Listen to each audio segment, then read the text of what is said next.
Hello and welcome. This is Grant Hughes of Grant Hughes Investigates on YouTube. This channel evaluates all aspects of true crime. As you are aware, videos and live streams in this genre often discuss elements of crime that may be disturbing to some viewers. If necessary, take the precautions needed to avoid these feelings. Factual information related to cases is the key to fostering rational true crime discussions. Fortunately, you will find that here. Please hit the like button only once, share the video, and subscribe if you like my content. Thank you very much for watching.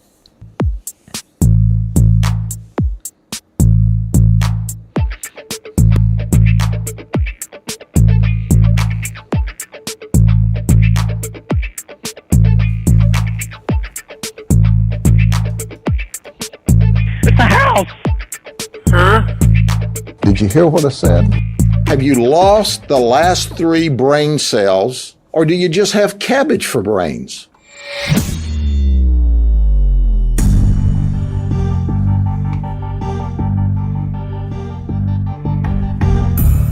Whoa! There we go. It's gonna be great. How come?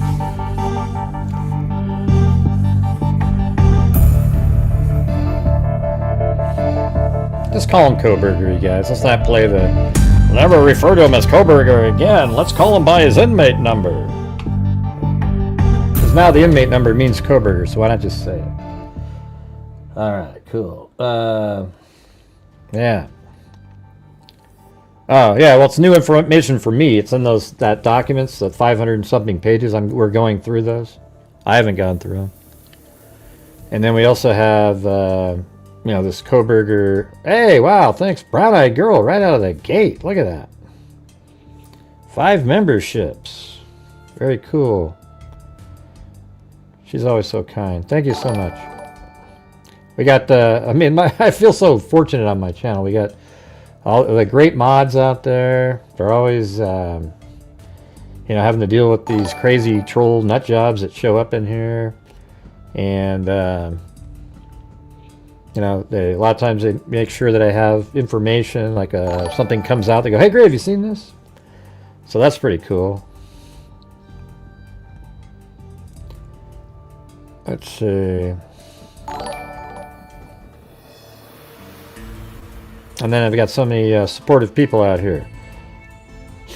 So what I was thinking of doing tonight is, wow, look at CR. Again, the membership gifting queen shows up. All right. Thanks, Allison Mox. I guess if I click on these over here, I'm using StreamYard again tonight. A little easier to run these things. And thank you. What I was thinking of doing though is if tonight, if you guys, whatever you guys donate, up to $500, I'll double it, and we'll donate to the National Center for Missing and Exploited Children, $1,000. So if you guys get to 500, then I'll do that. You know, but whatever it is, you know, if it's 450 or something like that, you know, then we'll do 900, whatever, you know, whatever the number is. Hopefully it's a round number. Alright, you guys interested? We haven't given money to NCMEC for a while. I'm sure they could use it.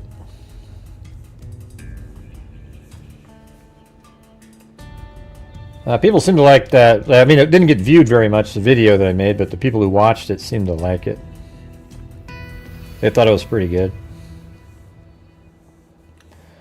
I thought it was like one of my better ones on it because I, you know, showed the location, walked around, showed everybody where the different shots were from, and yeah, like by the time you're done with it, I don't think you would be confused. Thanks, Claire marvels at the world. I mean, I know there's a lot of people. I think it's weird that people started following the case after he pled guilty. It's like, really? I mean, that's when you thought it was interesting. There's so many people, though. Well, the thing on the screen that you're looking at right here is, you know, we have that our DNA fund. Hey, and thanks, Allison Mox gifted 5. Wow, that's 15 right out of the gate.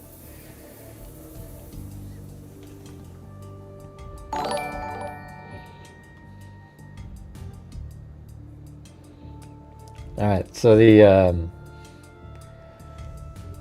so we have a DNA fund that I put money in, you know, out of the channel's income every month, basically, and we've put over $100,000 into it over the years, and that's with the Identifiers International with Dr. Colleen Fitzpatrick. They go out and identify Jane and John Does.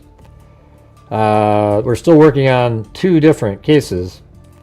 The 1972 case, that one's harder for some reason. The one with the child near the bike was shaved from the waist down.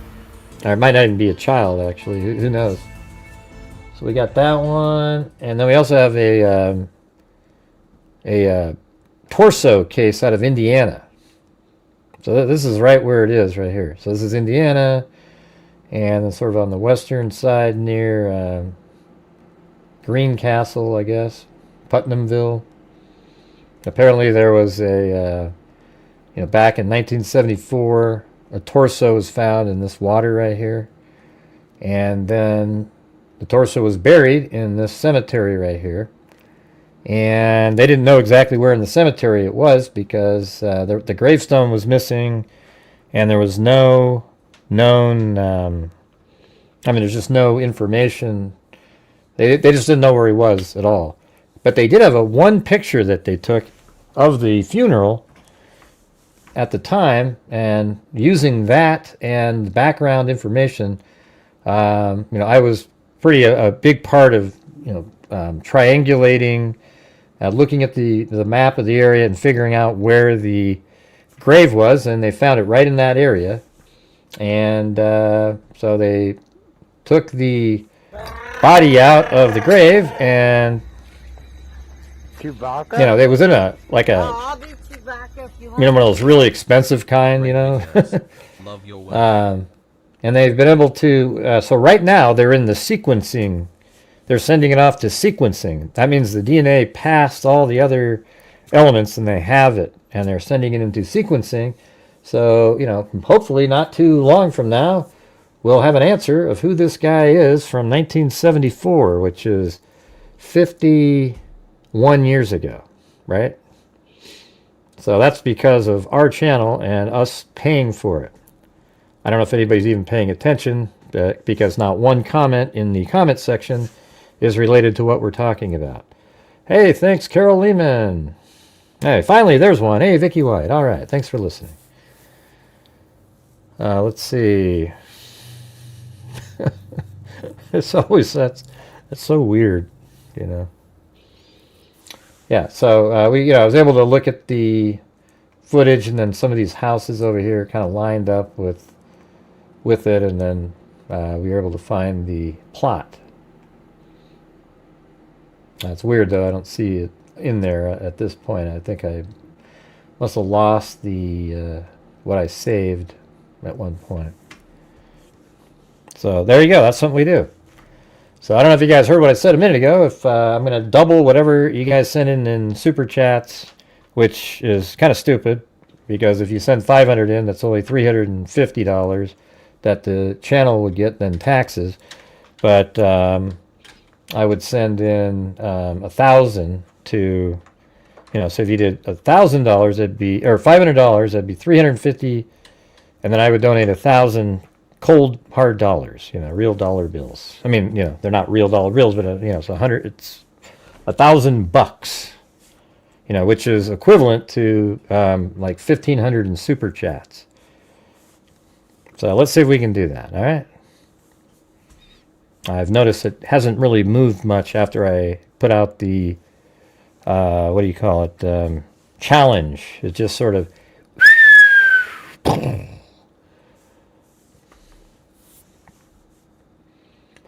let's see. And tomorrow, I guess the Donna Adelson trial starts in the afternoon. So what I thought I'd do is like record the short version, and then, hey, wow, look at that. Thank you. Let me move it over to here. About me, the rule about some we did all the way, so do you might not have heard of maybe you have first or all this, but back. You get angry at all that, you can say what you want to spell my name right. There it was. Popped on the screen there.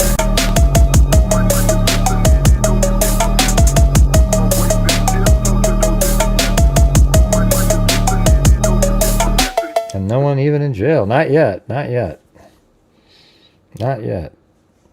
Thanks, Alley Cake. That was really kind of you. I think he had the right to complain. Yeah. So anyways, I got these screenshots somebody sent me. I don't remember if it was email. Yeah, I think it was in an email of his written complaint. No, it was in Facebook. And they said his handwriting's bad. And they go, God, mine's worse than that. You know, I write when people buy the notebooks, I write notes in them. You know, I don't have a lot of, you know, if I don't know you or anything, I don't really have anything outstanding to say. But, you know, I have to write over the wire middle part, so you have to kind of, I don't know, it doesn't look as good.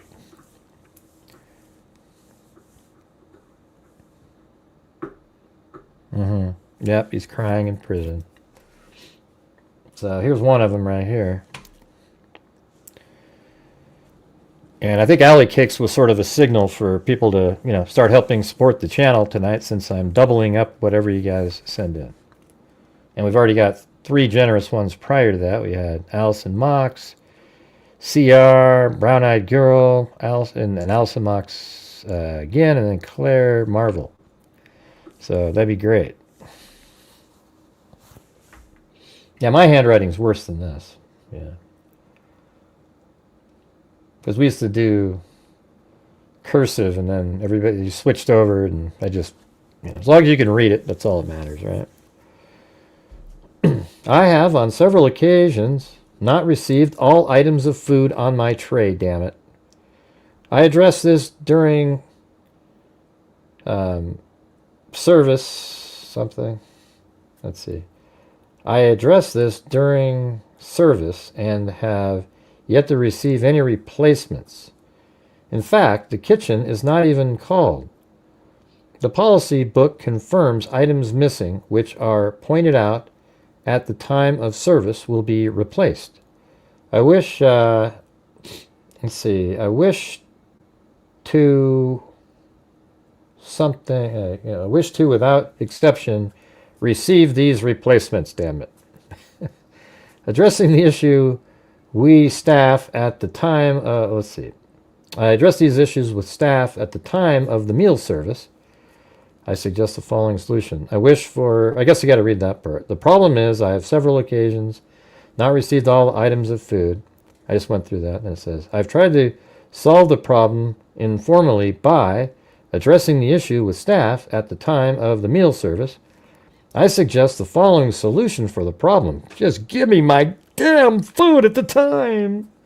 I wish for the items to be called for and items replaced when this occurs.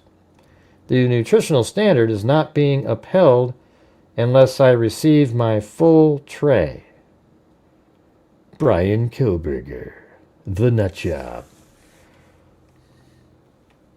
Yeah, see, there's really nothing to talk about after you read these. So that's kind of why it's like, yeah, okay. It's like the same as the video in the prison. Yeah, we see him walking around like the thylacine. Hey, thanks, self-esteem. And I'm counting the memberships as, you know, part of the funds too, by the way.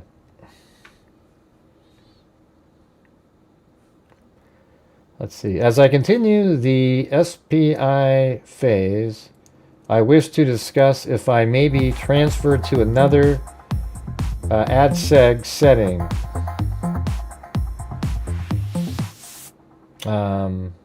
I don't know what that's saying. Imagine going to prison after pleading guilty and filling out complaint forms. Wow. Yeah. I mean, imagine if any of the family members could have written a complaint form to him. Idiot. Let's see, what is this word up here? Add seg setting as B block, not engaging in any of the recent flooding. Is that how he wrote on when he was grading papers? I mean, that would be tough. The students would spend more time trying to decipher what he wrote than they could on actually fixing anything that they did. It would take like a month. Because he wrote like a novel on each one of those things. Hey, thanks Dave Mack. And also thank you to Yakart. Oh yeah, what is it again? Tracy. And thanks for gifting that membership. I would be terrified to eat the food if I was him. What is he saying here? As well as being subject to minute-by-minute verbal threats, harassment on that, and other basis or something. Unit 2 of 3 block is an environment that I wish to transfer from if possible. I request transfer to B block immediately. I wish to speak with you soon. Hey, thanks, Rebecca. Here it says. Work is the best, thanks, Gray. Your big meanie smile. That's right, that's right. Mr. Kohberger, on any tier at IMSI, there are sometimes disruptions to operations such as residence flooding. On J2, it is a relatively rare occurrence, and J2 is generally a fairly calm and quieter tier. I do not think that B block would be any better for you. Give it some time. I wonder if he replied to that. Yeah. Well, there you go. That sums up Kohberger's complaints, everybody. And all I can say is, poor Brian Kohberger. So you know that the pro-burger nut jobs, probably the guy from England, the crazy, just all of them, they're actually they're in this weird position where they're having to defend Brian Kohberger, and they sort of have to with their fan base, right, or whatever you call them, the people that watch him, because those people have expected them to defend the would-be boyfriend of all the women out there, and maybe the would-be lover to some of the men out there that keep just pretending that Brian Kohberger is innocent. None of them are ever going to date Brian Kohberger. Okay, he is the killer. As a matter of fact, he pled guilty and said he wouldn't even appeal. He's that guilty because he didn't want to get the death penalty. So you know that these people are having to say things like, "Oh man, they're treating him so bad in there," and it's so sick. Think about that. The pro-burgers are in a weird place. Because normally, if their brains were functioning correctly, they would probably say something like, "Oh, he got what he deserved," right? Yeah, there's no. They probably think in the newly released video that there's evidence that should let him go, and there's nothing in those videos. Kohberger is the one that drove away at a high rate of speed. He's the car that looped around like a shark. Circling its prey. He's the one that went into the 1122 King Road, and we know that because there was DNA on the knife sheath in there, and we also know that was his white Elantra driving around, because without him even admitting it, because his DNA was on the knife sheath. And then on one of his loops, because of the DoorDash driver, he drove around and went by Ridge Road, and that was around 401, and there was a picture taken of the front of his vehicle missing a front license plate, and it was a 2014 to 16 model they were able to determine. So that's Brian Kohberger's vehicle. So the DNA on the knife sheath, without a doubt, it's not reasonable to believe that the vehicle driving around isn't his. Now he's confessed, and these idiots still believe that he didn't do it. I mean, is there another word you can call them? Right? You have to be a complete moron if you believe that Kohberger didn't do it. See, Gray, this is why people don't like to watch you. Just because he has a different opinion. Oh, gee. Oh, wow, look at CR there. You got to be kidding me. Look at that. That is 20. That's one of the highest ones ever given out over here. 20 memberships. Look at that. Wow, you guys better stick around after this, you know. There's only $1.99 a month option for you. I'd like it if you guys did the middle tier, though, because then we could actually... Here we go. Look at that Joshua Hauser in here, the troll of the century. Here we go. Here we go. Here comes Joshua Hauser, the troll of the century, the nut job, who shows up to every stream. He's an embarrassment. I'm just kidding, Joshua. I'm just kidding. All right, let's see. Welcome new members. So that's what the trolls say, Joshua. Let's see. Welcome to the new members. No, he was actually saying that the grifter channels they get all the audiences. I'm getting some though, you know. I get the normal people over here. I get the normal people over here. Yeah, but yeah, you don't need to say that, you know. They get all of the crazy people over there.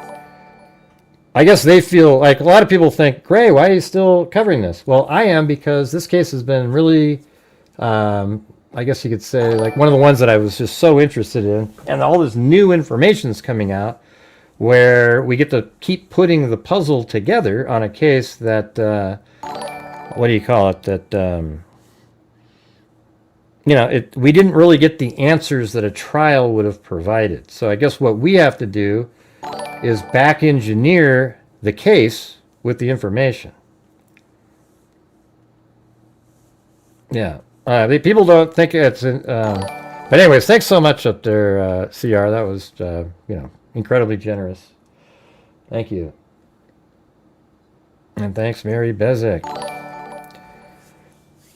So why they got anyone over there? Yeah. The worst part is when you go over to the Kohberger channels, and I don't watch their videos. I just go and like I listen for like 30 seconds, and you kind of get the tenor of where they're going, and then you look in the comments, and these people are so, you know, they admire them so much, like they're onto something, and they're just being swindled, literally. They're literally, like, if you watch that for 10 minutes and you watched one commercial, you just got screwed. What would I want to know first? Hold on, let me put this up on there. Wait, that's not working. That one right here. And then...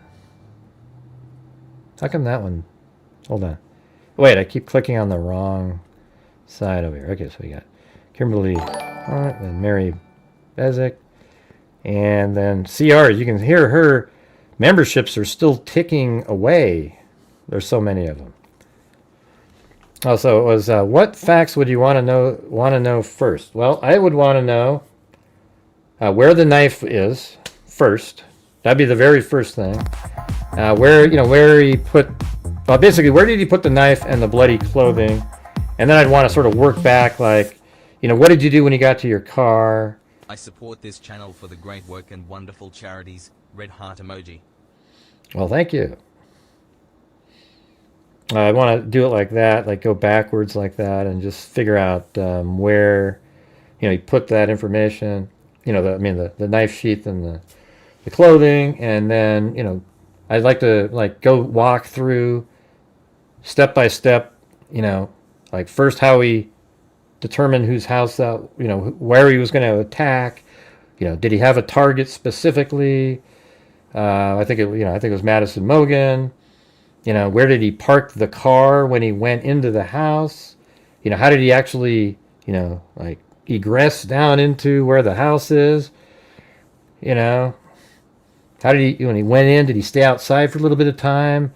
What time did he actually enter the house? He went upstairs first. Did Xana really interrupt you? I want to go through all that, just figure it out. But then I want to know, I think early on, and what I want to know is, hey, Brian, I know nobody's looking, but listen. Did you leave the knife sheath there intentionally? I know it's embarrassing. He'd probably look at me and go, I did, I wanted to have a calling card of some sort. But if I ever said that I left it there intentionally, it'd make me look more incompetent. So I'll never be able to tell you the truth on that. So we'll never actually know. Hey, Sleuther, Truther, hey, dummy, we've read the documents over and over and over again. He absolutely is the killer. And if you type that in again, you'll be removed from the channel permanently. All right, let's see. Need to get a group together with the metal detectors and go to Moscow. Yeah, I don't know. Whew, wow. Read the documents, man. Yeah, of course. It's just a troll. Don't worry about it. You obviously... Okay, go ahead. Wait, don't delete Truth or Sleuther. Give me something that's in there, Sleuther, Truther. Ah, see, you did it anyways. Sleuther, Truther, give me some thoughts.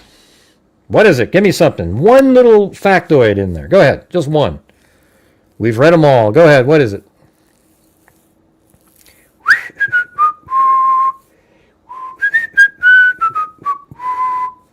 Where is it?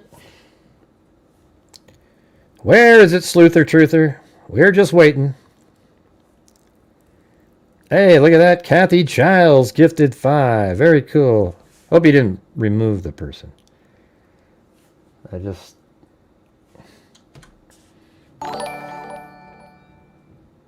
I can't... you gotta unblock him if you block them. I can't see him anymore. Oh, wait, there they are. Yeah, what about that? What about it? Tell us. Type it in. Go ahead, type it in. ISP doc sup 0173. There it is, Gray. It's right there. Right. What does it say? Go ahead. Type it in. You must ignored it? No, you just type in a number. Go ahead. Tell us what was in it. Go ahead. What was in it? Was it in the new batch of documents or the sort of the batch that came out a while ago that had like 350 documents in it? Go ahead. What was in it, man? All right, let's go look for it. Let's do it, man. Let's do the whole thing here. Kohberger. It must be in that full Moscow, Idaho documents, right? And you're saying it's number sup 0173. So that must be number 73. 173 here. Hold on. There it is right here. And we're going to open it up. Here it is, everybody. This is it right here. I think it is anyways. Oh, God. What in the hell? I don't want to try anything. Get out of here. Shut up.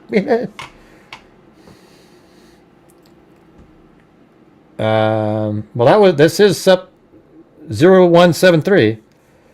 It says, on Thursday, March 23rd, 2023, I received a secure download link from so-and-so advising another installment of information was available for download as requested through subpoena served at WSU. I followed the link and downloaded the files. Upon review, the files contain records of Kohberger's teaching assistantship termination, parking records, and housing records. I attached these files to this electronically. I asserted, wow, that is damning information.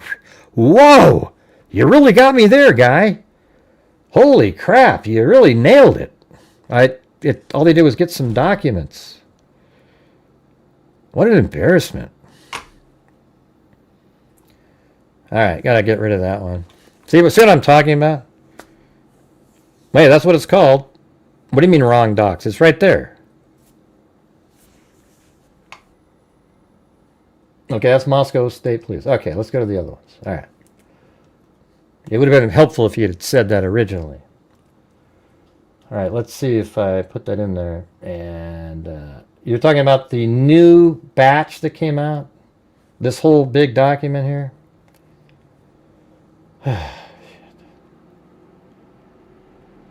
I don't know what batch you're talking about. Sorry. I have the Indiana State Police here. They don't... they're not referred to as... or I guess here's one. The supplemental number there. So you're calling it 173. I'm at the bottom here. There's 206. Oh yeah, I think this is probably one of the ones where there's some other dude walking around. So he has to be the killer. All right, this one right here. This one, supplemental right here. On November 22nd, 2022, Idaho State Police detectives Alderson, Tolleson, Talbot, and I, Detective Sergeant Van Leuven, interviewed Latah County Sheriff's Chief Deputy Timothy Best regarding information he had received related to the homicides.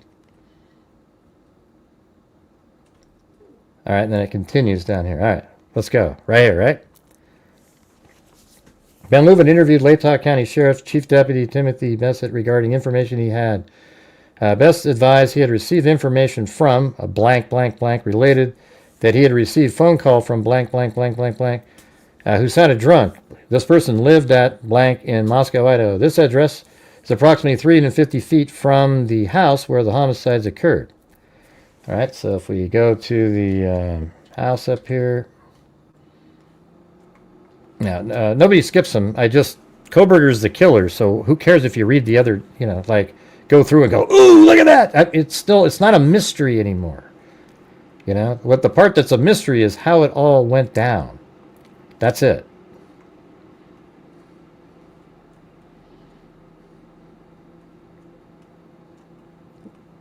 So here we go. Right here. Here's the house. 350 feet.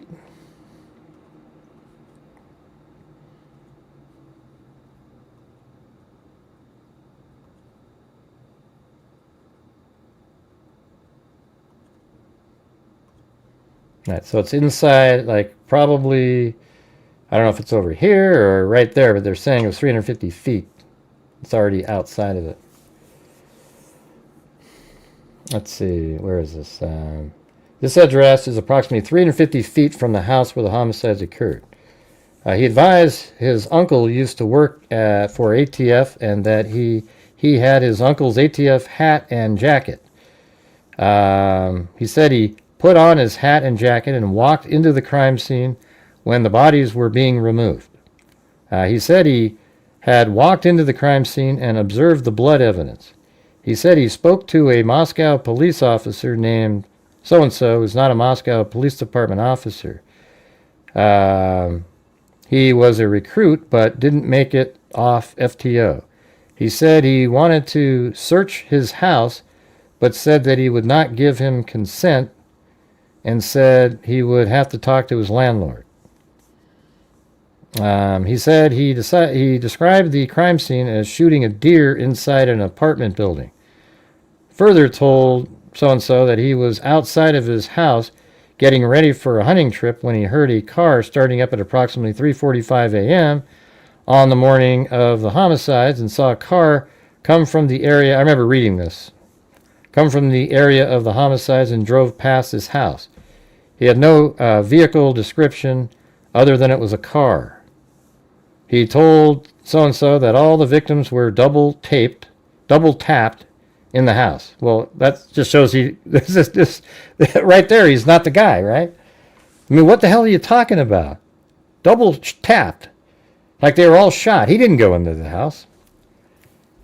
He said there were reporters near his house setting up to shoot video. I remember reading this, and that one of the reporters had backed into his vehicle. The interview was audio recorded. This recording was later placed on a disc, and the disc will be transferred to the Moscow. Nothing further. What do you get out of that? What do you get out of this thing? Nobody was shot there. There was no double tapping of anything, and this guy is full of shit. And you're sitting there, you're hanging your hat on something this ludicrous? Great, did you read that one? Ah, Jesus. 3:46 is about the time the DoorDash driver got there. All right. You lose. Jesus. What a joke. Let's see. This is what I think. This is what's inside that guy's brain. Let me just play it. Wow.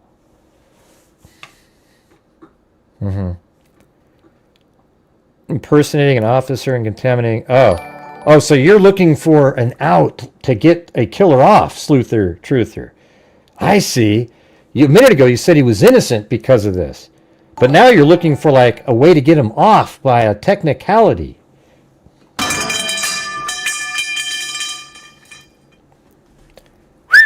Wow. Hey, thank you so much there, Deidre Gambrel. All right.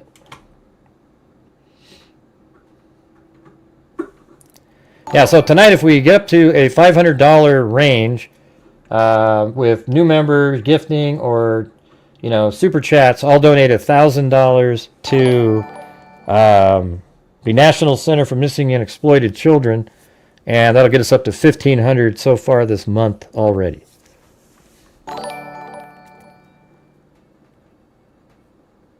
Yeah.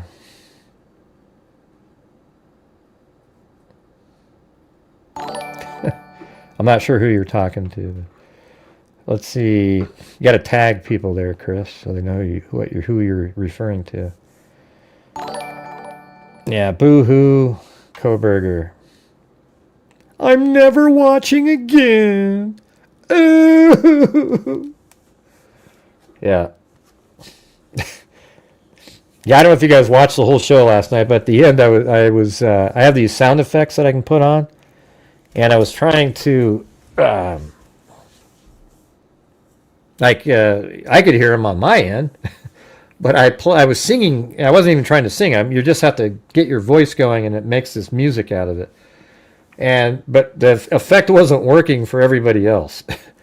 So I was just sitting there going, it was just stupid. Then I finally got it to work, and it was pretty funny stuff, but, you know.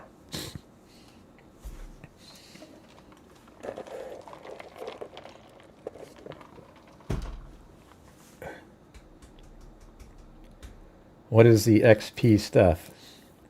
I don't know what that means. Let's see, let's read this again. He described seeing a suspicious white male standing near the self-checkout area in Moscow. Is this still... Are we on? No, we're past that. Right here. He advised his uncle used to work for ATF and that he had his uncle's ATF and jacket. And said he put on... When was this tip put in?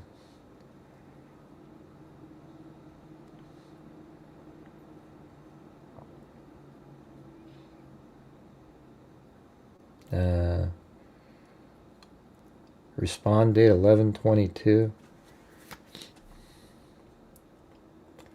Let's see. Advised his uncle used to work for ATF and that he had his uncle's ATF hat and jacket. He said he put on his hat and jacket and walked into the crime scene when the bodies were being removed. Okay. But yeah, that doesn't even make any sense. This guy's just full of crap. Hey! Thanks, brown-eyed girl.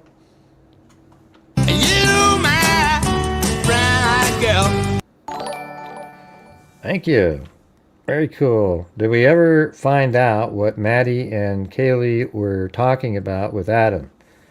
Does it matter, honestly? Renee? Does it really matter what they were talking about, Adam? See, it mattered at the time, but once an arrest was made, and we found out that Jack guy was just walking back there, it really doesn't matter what... I know, but why do you need to know that? I don't do that stuff. You know, if I somehow knew, I might say what the answer was, but I really just don't care, you know. Maybe in these documents it talks about that. It sounded like she was talking to him about the relationship with Jack or something. I don't know. And it really doesn't, you know, it's just so meaningless. It's crazy. I know it's kind of boring. I'm not telling you. There's plenty of YouTubers that go over all that kind of stuff, the meaningless stuff where you literally don't really get anything out of it at all. There's lots of them that do that stuff. Tell you what, though, you guys, if you guys right now, if we get 85 more, I'll donate the $500 because we got enough memberships and stuff. And then after that, if you got, you know, if you want to support the channel, that's great and everything. But I'm gonna, if you get another $85 in here, then we'll send in 1,000 to the National Center for Missing and Exploited Children. Right here, you'll see it all. Was carrying out at the crime scene. No, I haven't seen anything like that. Well, they mentioned like the shape of it and stuff in the interviews with Dylan up there. Thanks, Richard Watts. Gotta love Richard Watts, man. He's there every day. Always helping support the channel. He makes his little all caps comments. He's the only one allowed to do it. And he's been here forever. I don't know, your membership must have started over because you've been here for like way longer than that. Okay. Yeah, see, there it is. You're welcome. All caps, see? How he wasn't fired earlier for all 13 complaints, right? Oh, yeah, yeah. Yeah, it's, you know, I don't know. Like I said last night, or during, I think it was last night, I think if Kohberger had said it from the get-go that he's autistic, he would have been treated totally differently, and he wouldn't have been fired. They would have been nervous to fire him, because he could pull that card. You fired me because of my disability. This is just the way I am. Right? But I guarantee you, if he had just said he's autistic, they would have thought of him differently. He's a project, you know? Let's try to learn from this, you guys. Now, you see how he stares uncomfortably at your face? You see that? That's just because he's, you know, that's what they would have done. Yeah, I already said that. I already said that, Betsy Ross. I said it before he did. Yeah. He was standing there at the doorway, passive drops, dropping down. Yep, I said that. We don't question the surviving roommates here. Yeah, we don't do that. Wonder what mother, father would say. I guess Joseph Scott Morgan would have went, wow, great, Gray, you seem to know what you're talking about. See, I learned a lot about, like when I did the Jodi Arias case, the lady in there really described everything. And then I went and bought a book called Practical Homicide, and it goes over all that stuff. All the, you know, the different, like you can determine the angle that the bullet came in, or drips of blood, I mean, from specific, like the shape of the blood on the... face emoji, wave. You're never watching again. Emoji, ocean wave emoji, ocean wave emoji, ocean wave emoji. Thanks, Dixie Hippie. And Mike Weber, those pesky slow burgers. We should start a restaurant, you guys, and just name all these different burgers. Those pesky slow burgers. And it just tastes like crap. You know, you go in there once, and the thing that people say when they leave is, I'm never coming again. Right, he said it on a show. Right, great. I said that like about, I don't know, a week ago or so, when right when those images came out. Let's see. Hey, thanks, Patty Jensen. And you guys remember that, right? The passive blood drop right at the doorway of Xana's room. That'd be a cool name of a restaurant. I'm never eating here again. And people would go there just to spite the title.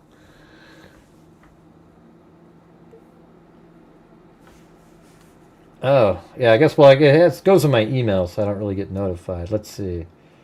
We've got, let's see, Lisa Valenzuela with a coffee, the coffee queen. Then we've got Kimberly and Christine on PayPal, and then we've got a new Patreon. Now, I people do sign up for Patreon and everything, and I hope it doesn't, like, I don't really have a lot of time to do all those sort of, I mean, if I wish I had like a producer where they just set stuff up and I could just go do it, but I don't. So I appreciate it because it's like Patreon doesn't take anywhere near as much out as YouTube does. But thank you, Dana. But I wish I did more stuff over there. I guess one of these days maybe I'll try to figure it out. Hey, niece, how's it going? And then we got, hey, look at that. Joshua with a cat eye in there to Venmo. Very cool. Yeah, so what do we... Yeah, so we're about... I don't know, if we get like... I think at this point, if we get about like $50 more, then I'll do it. Browburger. Let's crowdfunded burger joint and donate percentages to victim funds. Oh yeah, a crowdsource. And hey, you've been here longer than that though, right, Brown Eyed Girl? 15 months? Thank you. Seems like you've been here a lot longer than that. I didn't know you were on Patreon. Yeah, I have a Patreon account. I just haven't had a lot of time to make Patreon sort of this cool, I don't really know what how other people do it. I mean, you got a picture. I'm like by myself. You know, some of these other channels, they have like a producer type person and all these other people. And, you know, like today when I made that video, I started it last night. It took me 6 or 7 hours just to make that video that I put out there today. And I just don't have time, you know. It's tough. I want to be able to do stuff for memberships, though, on here. But I guess at the same time, I don't know. Jeez, it's just it's difficult when you're just a one person show. You know, like I know these other YouTubers, they have a person that actually schedules stuff that they're going to be doing, makes their thumbnails for them, puts the whole video out there, goes and shares it everywhere, and they literally just make the video, and then somebody edits the video for them. You know, so it's like, man, how cool would that be, huh?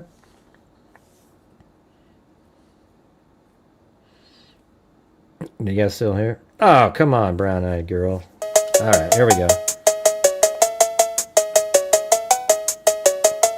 Stop, collaborate, and listen. I suspect there's going to be eventually something. Rather living tightly, those are often billion and nightly. Willow of South Yo.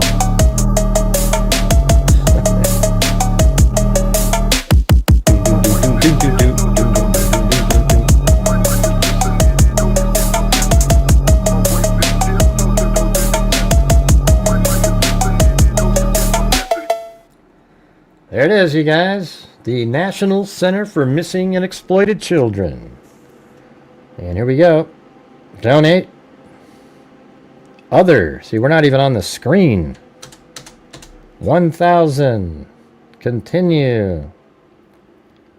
I don't usually do the cover the cost thing because I don't like the little random numbers.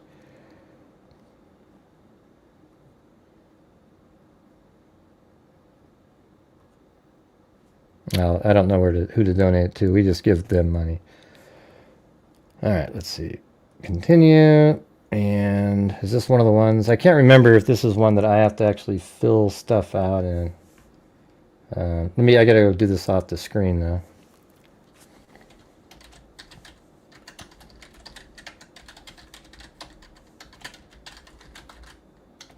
Don't worry, you'll get to see all the receipts, as I do every single time. Not like the other ones. Oh yeah, everybody, I sent in...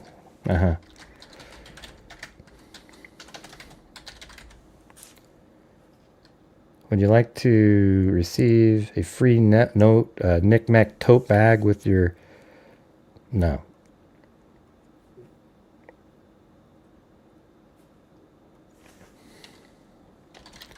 Thank you for all you guys do. They're such an important organization. Anytime there's a missing person, they're right in there. Oh, good. Okay, so they do have.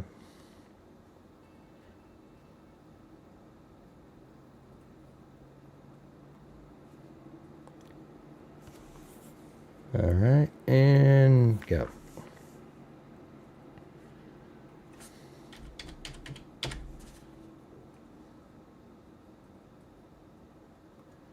And we just sent it in. Hey, wow, thanks, CR. Jeez. And we just sent it in, and there we go. This is the screen that popped up. All right.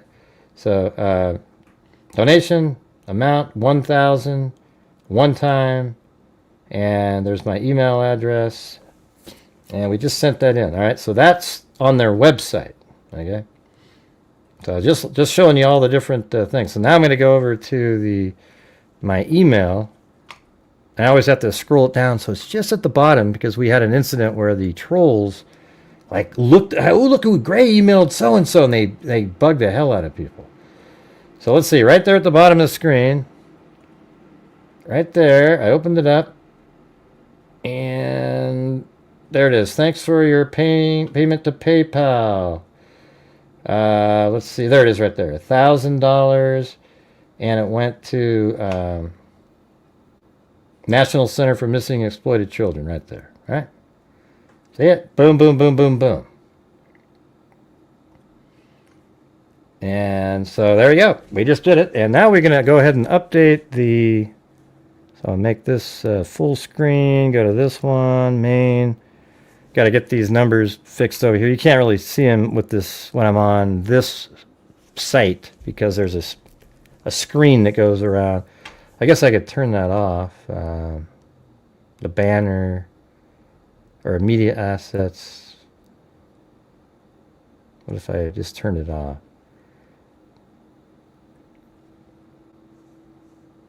I don't want to put that because why would I want you? I don't know. I guess it just has to be there. But anyways, so here's our total number. And thanks, CR, up there again. So grand total, we now are going to switch that to 256,500. All right, and then we switch over for this year. We are at 27,551. All right, there you go. See? And that's the thing, man. I do these shows every single day, and everybody's supporting the show all the time. I know there's people that have sent in, thousands of dollars, and I can't thank you enough. I don't want people sending in thousands of dollars if it affects your life dramatically. I mean, I don't even want it to affect your life at all, not even just dramatically. But I really appreciate it. See how cool it is? So anyways, and that's just, so we've done 1,500 this month so far. And then at the end of the month, we'll probably do, I'm hoping to do another 3,500 if the month continues to go in a, a positive direction. But sometimes we have these crashes, we're doing a month and it's oh, we're doing good. And all of a sudden, and then it's oh man. Which, I can't control them, really. It just is what it is. So, there you go. Thank you, guys. It's because of all of you that we're able to do that. And so that's why it's kind of neat here, because we make a difference outside of the realm of, doing the show. But I think I try to make a difference doing the show, too. I hope you guys feel that. When I'm doing my videos and my show, I try to put out the information in an accurate way that you see the reality of it. And that's why people end up saying, oh, you're a shill for the state, Gray. You work for the FBI. You do.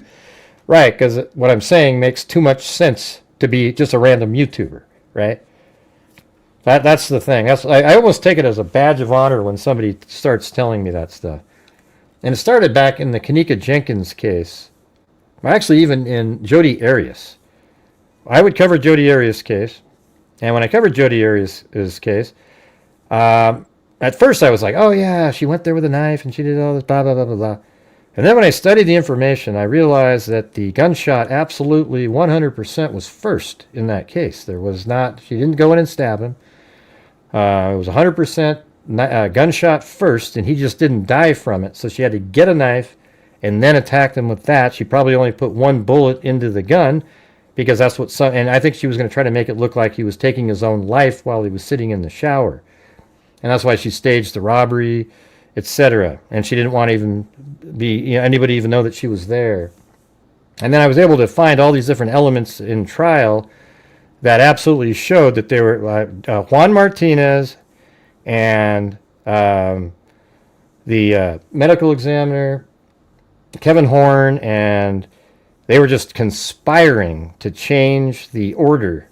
It was absolutely crazy. You can see the different times in there. Unbelievable. And as soon as I said that, people go, oh, you're defending Jodi Arias.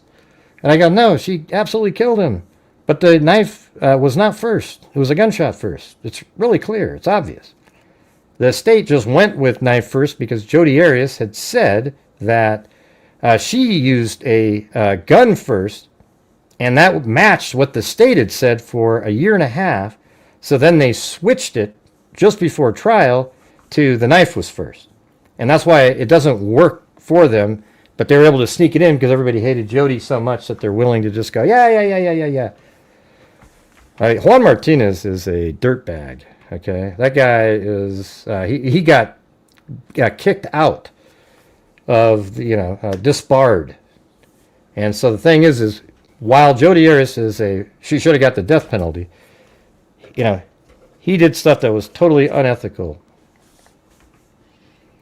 So, anyways, in that case, they go, oh, you're working for the defense team. You're working for the defense team. Then when I covered the Kanika Jenkins case, they called me everything. They said I work for the FBI. I work for this rich bald-headed billionaire guy, and I'm trying to do organ harvesting. I'm the security guard. I'm the guy over here. I'm the guy over there.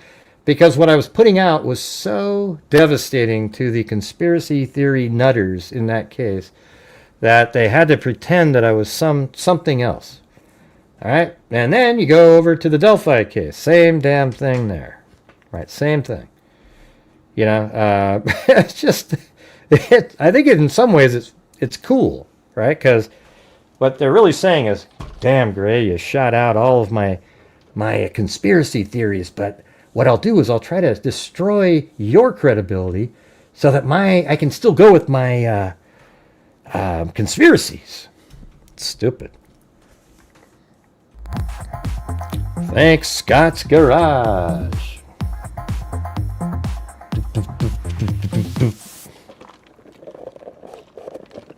Knife emoji. Knife emoji. Welcome, David Hart. Emoji, knife emoji. Every Knife case has emoji, those nutters. Knife emoji. Knife emoji. Knife emoji. Knife Yeah, there's emoji, all kinds. knife emoji. Like the Kohberger case was cut and dry. Yeah. Kohberger case was cut and dry.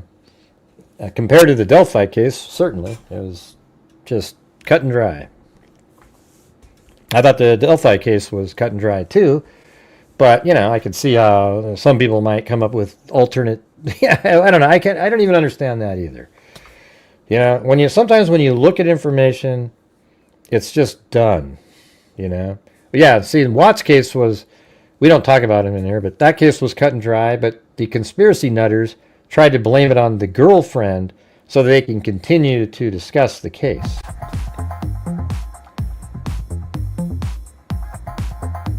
Hey, thanks, Patricia. Yeah, I mean, that's what I've heard. I've actually had emails You are the from... best out there, and it's amazing how correct you are about cases without having all the evidence. Keep up the great work.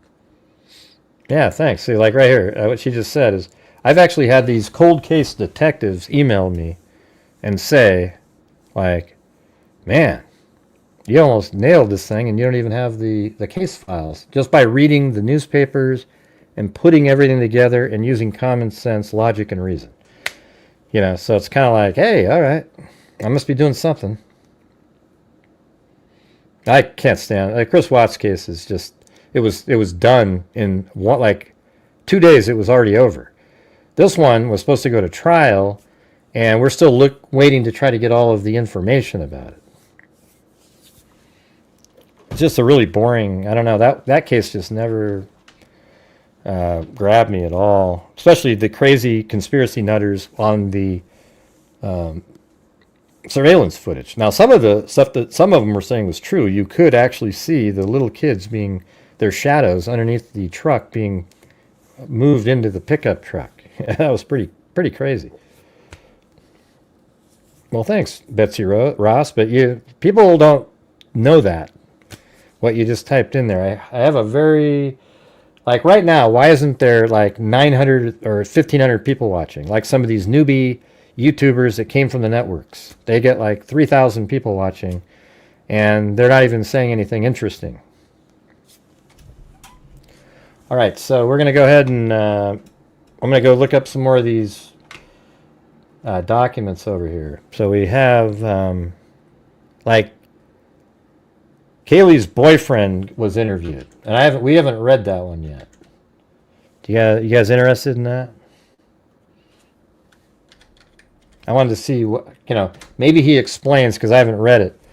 Maybe he explains the phone calls or something, and that would be your T, as you mentioned earlier. But this is part of that night, and I got to tell you, they were suspicious of, when you read these documents, law enforcement was suspicious of him for a while, and the Gonzalez's knew that as well. They said that. And I remember thinking about that as well. I didn't say his name or anything, but I was suspicious of him at the time because we found out that he was the one that was talking but didn't answer the phone. So then you might think that maybe he's really pissed off about something.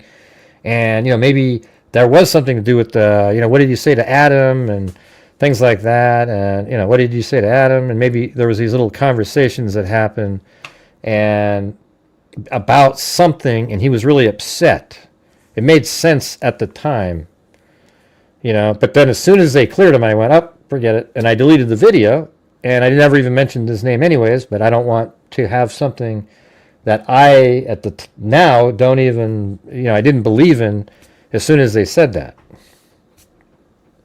It's not something you want to keep out there. Let's see. But yeah, I never said his name. I just said the boyfriend of Kaylee. I don't even know if I knew his name at the time.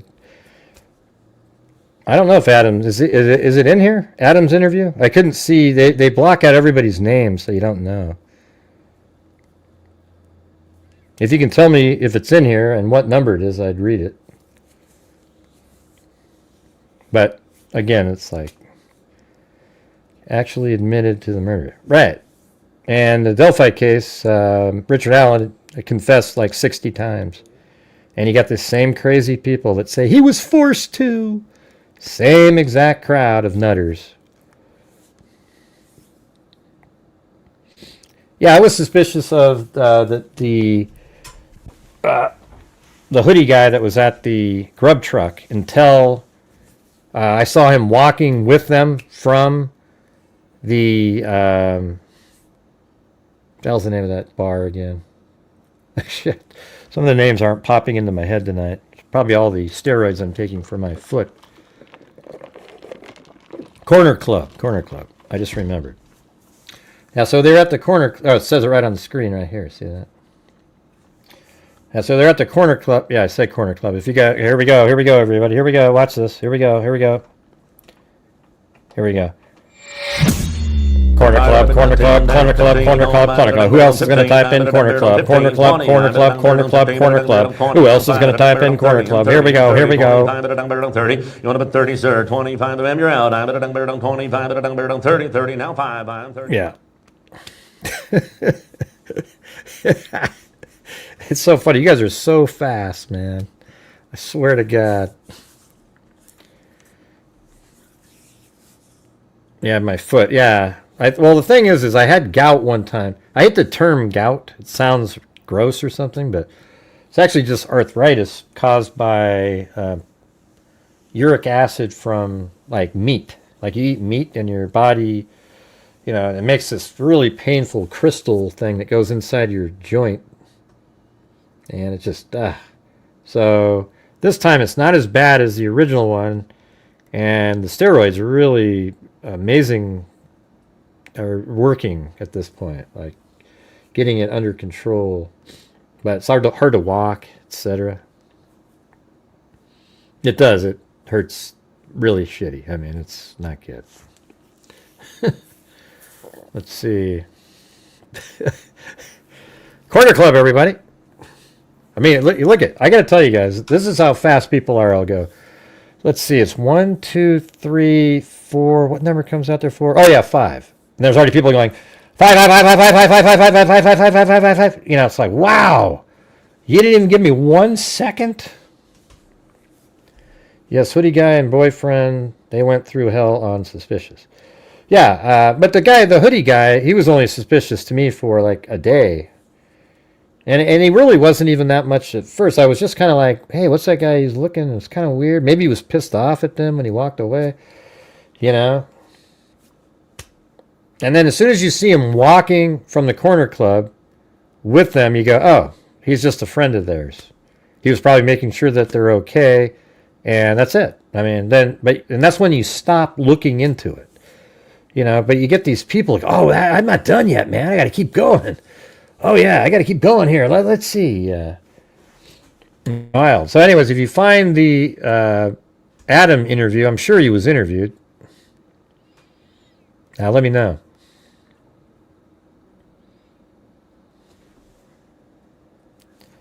All right, here it is. I interviewed probably Jack at the Idaho State Police District 1 office on November 15, 2022. Jack was the ex-boyfriend of victim Kaylee Gonzalez.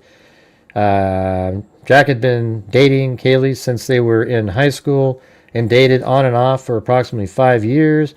Jack said that they had broken up approximately 3 months earlier due to her taking a job in Austin, and that it had been a mutual decision with no drama. Man, that's hard to do that. I wonder if they, you know, you love somebody, but they're kind of more like friends too. So he might have even been thinking, yeah, I could use. I mean, I got to see what else is out there. Jack advised that he was driving some car. He said that this vehicle was owned by Kaylee's parents, and they were allowing him to drive the vehicle. I mean, that shows you how close they all were, right? Jack advised that he lived at, I think he lived pretty close there in Moscow with a number of roommates. I think he lived in the complex, if I remember right. Jack listed his roommate as, listed some name. Hey, thanks, Scott's Garage.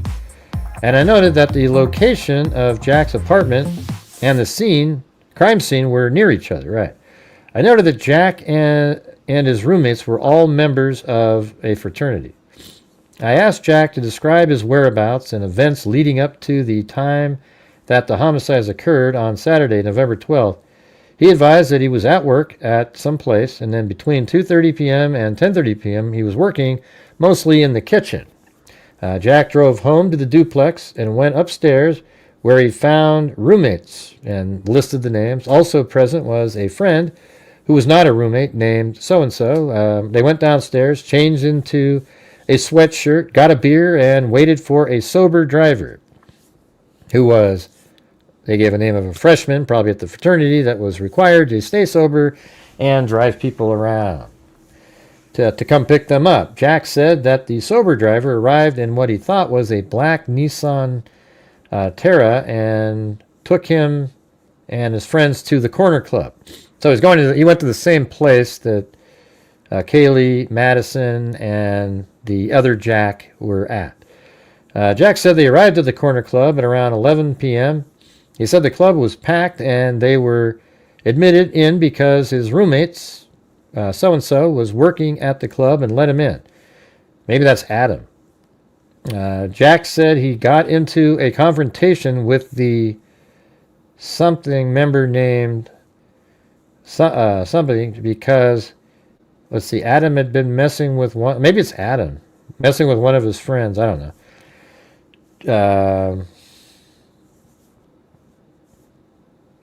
it's so hard when it's all these blacked out. Who was there told Jack to lay off and bought each other a shot. Jack said he saw Kaylee at the club that night. It was not uncommon for Kaylee to be at the club. Jack said that he thought Kaylee was accompanied by probably that other Jack guy who was, no, probably not. Maybe he said Madison Mogan, who was Jake's. I have no idea, man, what they're saying in there. She said he left at approximately 1 a.m. That's right around the time that they left, about a half hour before, I think. Jack said they were picked up from the club by somebody who was president of the fraternity and returned to their apartment. He said he had consumed 2 beers, 2 shots of tequila, 1 shot of Rumple Mints, and 32-ounce tub of beer. Jack said after returning to the apartment, he hung out with his roommates for a period of time, tried to throw up but couldn't, and went to bed. I think we've all been there, Jack. I think we've all been to that, had a little too much. Thanks, Scott's Garage. And if you're out there and you want to help support the channel, that'd be great. It's not, we reached a number where we donated $1,000, but, we're just trying to have one of those really good months to make the end of the month good. That kind of sounds good right now. That sounds kind of... Oh, that drink. For a period of time, he tried to make himself... let's see. Bought each other, drink, could not, went... Okay, so he tried to throw up, he couldn't, and then he went to bed. Jack said he woke up at around 11:30 a.m. the next day. Wow. Sunday, November 13th, 2022. Jack said and they came into the apartment and talked about cops being down the street near the house. He tried to call Kaylee on the phone, but no answer. Jack said he walked down the street where Kaylee's apartment was and saw, let's see, like maybe Ethan Chapin's brother, Hunter Chapin, who was Ethan Chapin's maybe brother. Why did you block out that? Jack said he asked one of the officers on the scene to tell him what was going on and told an officer that his ex-girlfriend lived in the house. Jack said the police put him in the back of a patrol car for about 45 minutes. Also present, sitting with Jack was another, somebody who said he was a good friend of Kaylee. At some point, the University of Idaho put out a text university-wide announcing a homicide had occurred. At my request, Jack drew a sketch of Kaylee's apartment and labeled the rooms by the names of the persons he knew to be living in each room. I have attached these drawings to the supplement and will transfer them to the Moscow Police Department. I will also scan these sketches and place the scans on a disc to include the audio recordings of Jack's interview as well as other documents. I asked Jack if he had any idea who could have been responsible for committing these homicides. Jack advised that he had seen a video from Grub Truck on Main Street the night before showing a fraternity member named Jack, it's the other Jack, seeming to follow Kaylee and Maddie Mogan from the area. So even he was suspicious of that person. However, they were hanging out together. It's just, we've learned that they were friends and everything. Before they went home, Jack also advised that he had heard that a man named something had been acting predatory at the Corner Club that night before, and that the Corner Club had kicked him out. I asked Jack to describe what vehicle the 4 victims drove. Jack advised Maddie Mogan drove a white Chevy Cruze, Kaylee drove a silver Range Rover, Ethan drove a red Jeep Wrangler, and Xana Kernodle drove a blue Honda Civic. We took a break, and Jack left the room to speak to his mother, who was concerned about Jack, or I don't know. Upon returning from speaking with his mother, Jack said he did not want to continue the interview without a lawyer being present. We stopped the interview and Jack left. Yeah, see, there's a certain point where they start asking certain questions, and then you go, okay, I need a lawyer.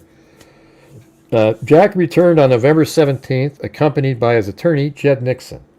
After a brief recap of what we had discussed on November 15th, we resumed talking with Jack about his recollection of what had happened on the night of the homicide, the night the homicides occurred. Jack said he and somebody else got back to their apartment a little after 1 a.m. He said his bedroom was on the main floor. He said he hung out with his friends for 10 or 15 minutes. Jack advised he was drunk. I asked him to estimate on a scale of 1 to 10 how drunk he was. Jack said he would put his level of intoxication at an 8 out of 10. Jack advised he never experienced memory lapses, had never walked in his sleep, and never acted while asleep. Jack advised he went to bed at approximately 1:20 a.m. Jack said he woke up the next day. He noticed that he had a number of missed calls from both Kaylee and Maddie. See, I was told by somebody that was sort of in the know that a friend of Jack's told him, don't answer, play hard to get. She's always thinks she'll come, and that sort of made sense. But now it doesn't, I don't know. It's hard to know. He might be saying this because he doesn't want to say that he didn't answer the phone. But hey, guys, you ever notice whenever I read, the support for the channel drops off?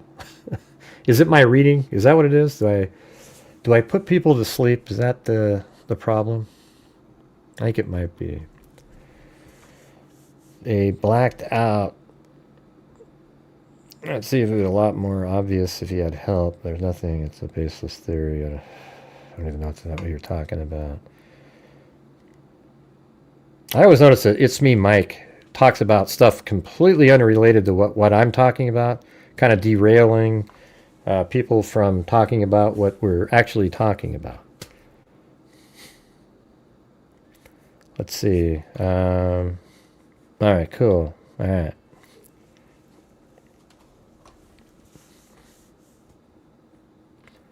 When he woke up the next day, he noticed that he had a number of missed calls from Kaylee and Maddie.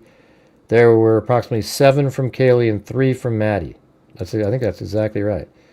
He said that he had no argument with Kaylee the night before, and there was no dispute, and no one was upset about anything.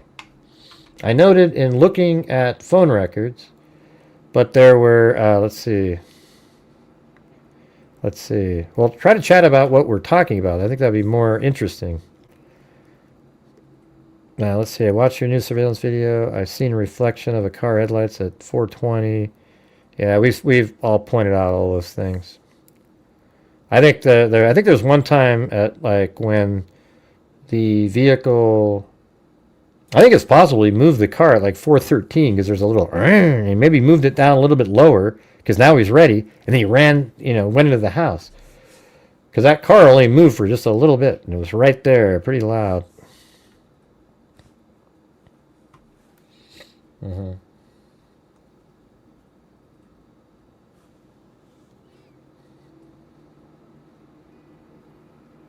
Yeah, we mentioned all those things, Mariah.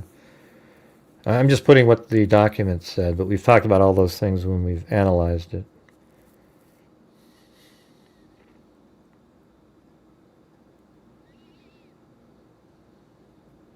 And we don't know what those lights are because, yeah. Let's see. Just went. Man, maybe I should never read again. I noted looking at phone records, but there had been several text messages the night before between Jack and Kaylee. The last text message was from Kaylee to Jack at 2:15, so there was text messages telling him that she had his vape and that he could come pick it up at her house. So she probably wanted him to come over, I advised Jack that there appeared to be a telephone call at 2:26 a.m. between Jack and Kaylee that lasted 17 minutes the night before. Jack said he did not recall the phone call and cannot explain it. Jack said maybe in his sleep he thought it was an alarm and he pushed the side button of the phone to return to... See, that must have been something that the police had a hard time dropping. You know what I'm saying? That stuff right there. Like, if somebody told you, oh, yeah, I don't remember that. Maybe I did this. You'd probably... That's suspicious, right? 17 minutes. I have learned that Jack had been referred to because one of his professors was concerned about... Website states the mission of is to provide care and concern for students, faculty, and staff who said he had been missing more classes than normal. Maybe he was depressed or something. That the breakup with Kaylee had been bothering him. He talked about her going to Texas and the fact that she initiated the breakup. Okay, so now it wasn't mutual. She initiated it.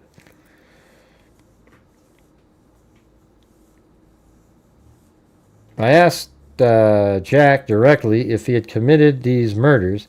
He stated clearly that he did not.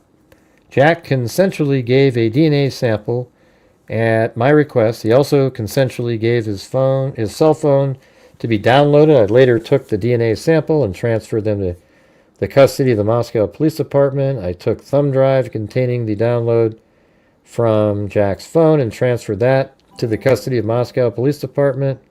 Thank you, Jareth King. Hey, no problem, no problem. Well, I was going to say, tomorrow, if Adelson does the later show, what I'll probably do is record it, and then I'll speed it up, and maybe we can listen to it and see if we're, like, is it something... Because there's so many people covering that trial. You know what I mean? It's like every Tom, Dick, and Harry. I know it. I know the case. And I have it mapped out. Maybe we can watch the... it's only if it's a half day, I could probably get it down to less than 2 hours. We'll and go over it and see if like the mapping and everything is working and helping, something like that. Are you guys interested in that, Donna Adelson? That one's one of those ones where it's just so obvious, there's no debate, like if she's the killer. I mean, she arranged the killing or not. All right. Well, you're the only one that said yes, so. The sound there is terrible. Where? What are you talking about? The sound there is terrible. Anyways, thank you guys so much for getting to the goal that we set up and then some. We were able to donate $1,000 if you got here late to the National Center for Missing and Exploited Children, and special thanks to, well, we'll get to that at the end. Like CR and Brown Eyed Girl, multiple people, really. I mean, I don't want to, So even Joshua Hauser with the cat eye on the side there. Thank you, Sarah Shroom. You're not on shrooms right now, are you? Pretty soon you're going to be saying, Kohberger didn't do it!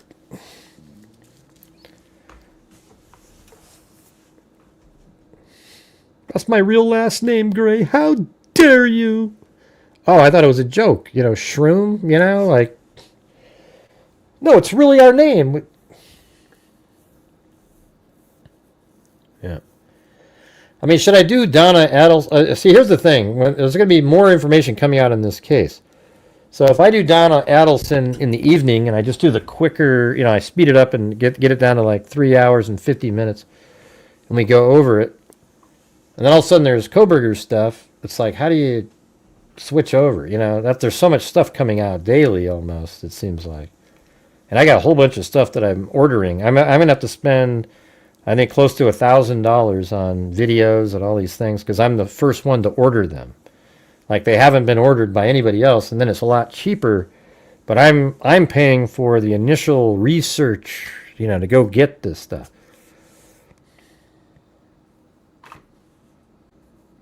You're never watching again? Yeah, the Gilgo. Well, I've already done the Gilgo Beach stuff a million times. Well, when's his trial, by the way? When's that coming up? That's the one I'm going to do. I know that one. I've covered that for years.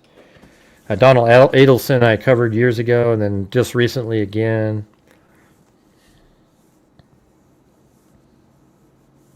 Anyways, let's see what it says. I've learned that Jack had been referred... So it sounds like he was kind of depressed or something. I asked Jack directly if he had committed these murders, and he stated clearly that he did not. Jack consensually gave his DNA, right? We did that. I have scanned these forms and placed them on a disk. The remainder of my conversation with Jack on November 17th involved victimology related to question. Please see the audio recording for more details. I had a number of follow-up questions and interactions over the course of the investigation. Vital with Jack was cooperative and helpful throughout. On November 18, 2022, Jack consented to a search of his room, bathrooms, common areas, and downstairs laundry of his apartment in Moscow. Forensic scientist Kerry Hogan, Idaho State Police Detective Jeff Talbot, and I entered the apartment at 2:21, 9:17 on the 18th. After searching the areas Jack had consented to, we found a drop of possible blood on a wall in the entryway.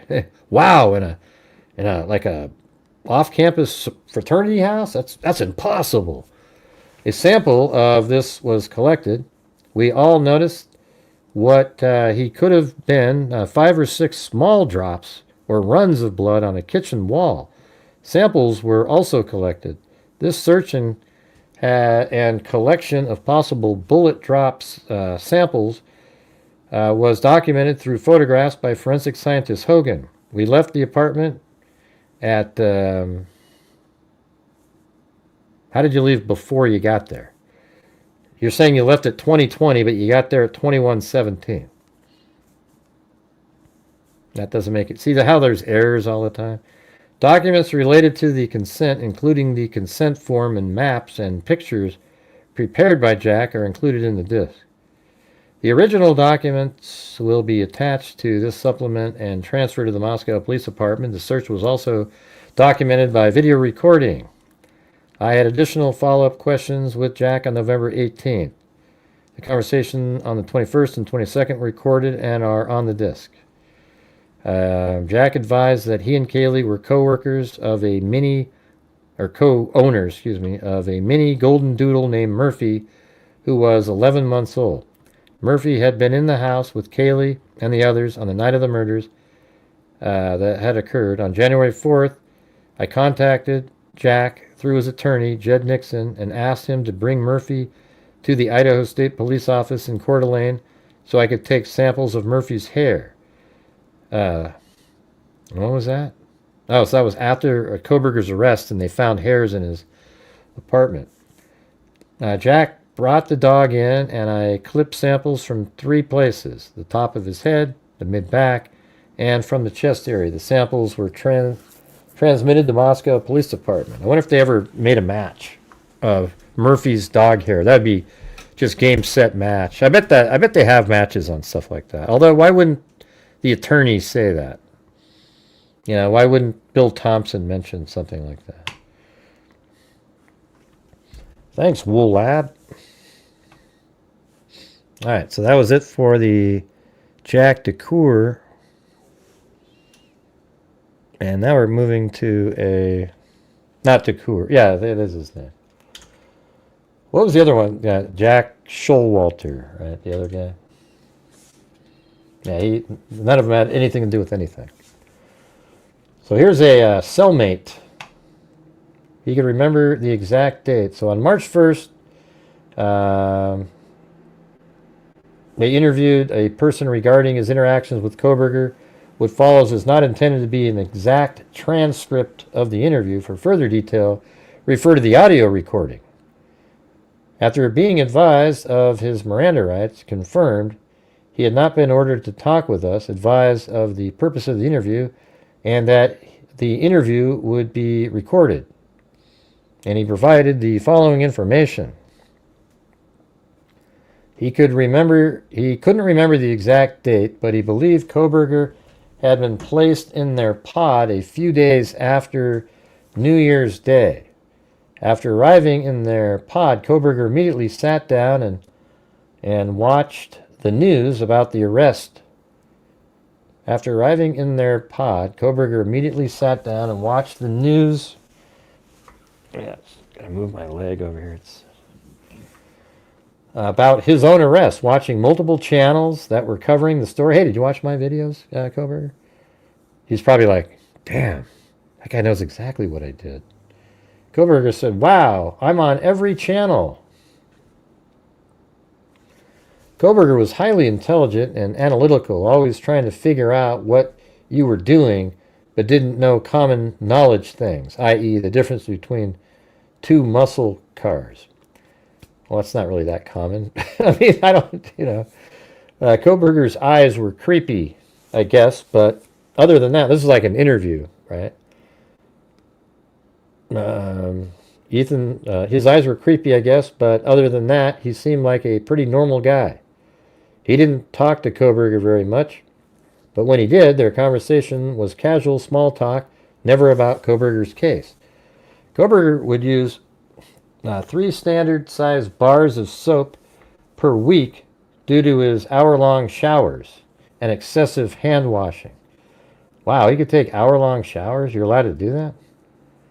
And hand washing. Kohberger's hands were red from the amount of hand washing. Yeah, especially, the reason they're red after all the hand washing is because that isn't really what Kohberger would do. He is pretending to be that way because he knows that that in the documents, I think he's seen some of the stuff that they probably think he's going to be like OCD, like he was in the kitchen separating trash, so he wants to pretend that. I mean, if he was somebody who did it all the time, his hands would probably be used to it. Yeah, most people don't, though, Jujubee. Yeah. And by the way, nobody's chatting anymore. So should I even read this stuff? I think it's way more fun when people are chatting and we're going back and forth. I get bored to death myself. When people aren't chatting and it just feels like I'm just reading. It's just, I mean, you probably know what I feel like if you were me. It's just it's not as fun.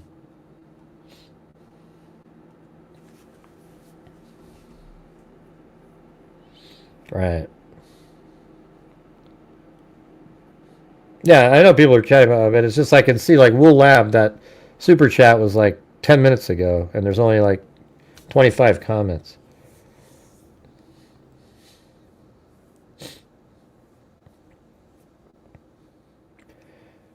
Yeah, I know everybody always says that. They're concentrating, I don't believe it, though. I think what you're really doing is doing something else, but it's still on. So thank you for letting it play. Let's see. So he said, let's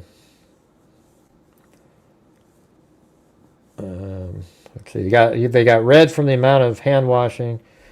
He was housed with Kohberger for about 3 weeks in total before he was transferred. Kohberger told him his favorite movie was American Psycho with Christian Bale. At about 1:28 p.m., Detective Schwecke and I interviewed, I don't know if it's another person or the same person, regarding his interactions with Kohberger. What follows is not intended to be an exact transcript. He was housed with Kohberger, probably a different person, from early January to February 15th, 2023. Kohberger enjoyed watching the news about his case unless he began talking about his family or friends, at which point he changed the channel immediately. As time continued, Kohberger, so he just wanted to hear about like what people thought he did.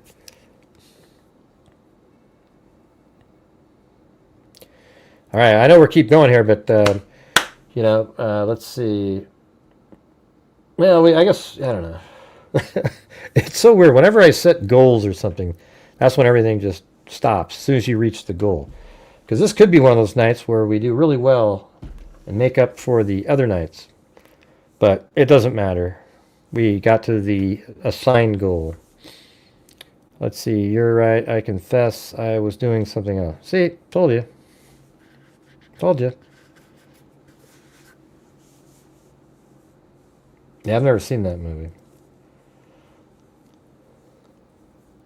Yeah, Kohberger stopped watching the news related to the case almost completely. Kohberger analyzed everything. He wanted to know why people had preferences on anything. He psychoanalyzes everything. Hey, thanks CR again. And I was hoping that, somebody, other CR has been so generous tonight, along with Brown-Eyed Girl and others. I wish other people would go, hey, let's tip Gray a couple dollars. He's the guy that, if I was at a restaurant and he was my waiter, sure, he'd be a little grumpy to me, but I'd still, yeah. I was a waiter one time, you guys. I used to work at the spaghetti factory, and I remember I just hated the way every time you get to the next person, they ask the same questions over and over again. So there was a certain point where I had these tables, and I come in and I go, listen, everybody, here's how it goes. I'm going to ask you what your drink is, and then I'm going to ask you what dish you want, and then I'm going to ask you what kind of salad dressing you want on your salad. All right, you got it? And they're like, yeah. So I get to the first one. They go, Diet Coke, Madhisra,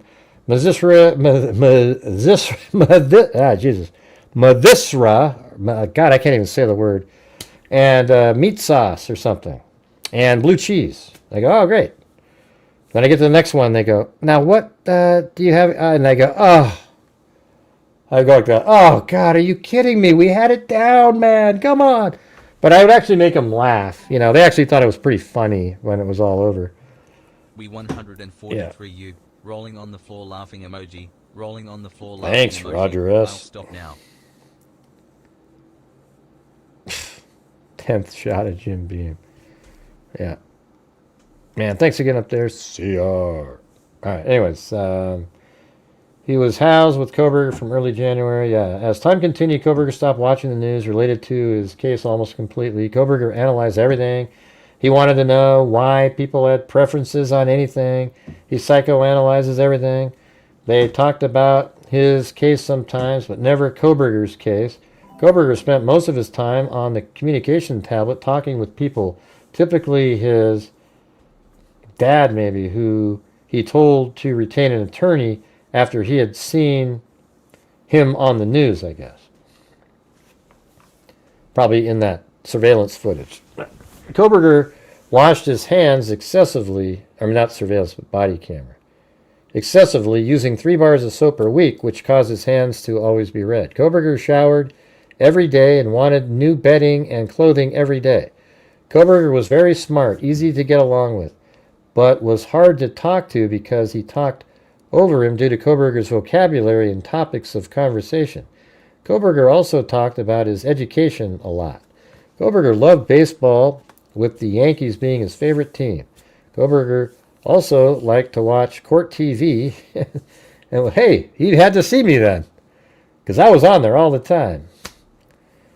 I was on there like 3 or 4 times regarding him and his routes behind the building and everything. Interested in the Murdaugh trial. Once the interviews were complete, I transferred the audio recording to compact disc and compressed it into Moscow Police Department evidence. All right, there was that one. Hey, thanks, Kim.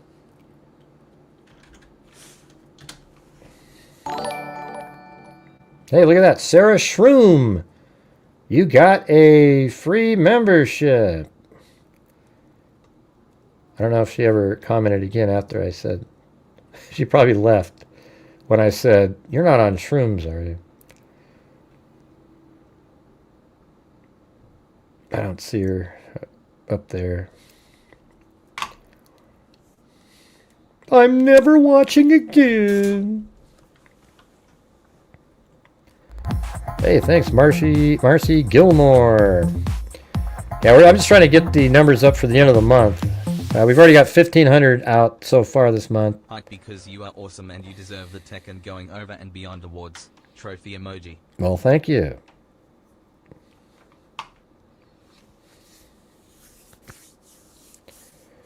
All right, so this is another one. This is, what do I call this one? PhD student. So this is another, like, a student that, this is a student that was under him as a teacher's assistant. So she advised she was and had completed her undergraduate degree, also from WSU maybe, I don't know. Her advisor was so-and-so, her mentor was so-and-so. Knew Brian Kohberger as a fellow PhD, I guess they're they're equal, PhD student. She met him at the orientation. She had been in his office a few times. She also met him at a barbecue that the department had in August.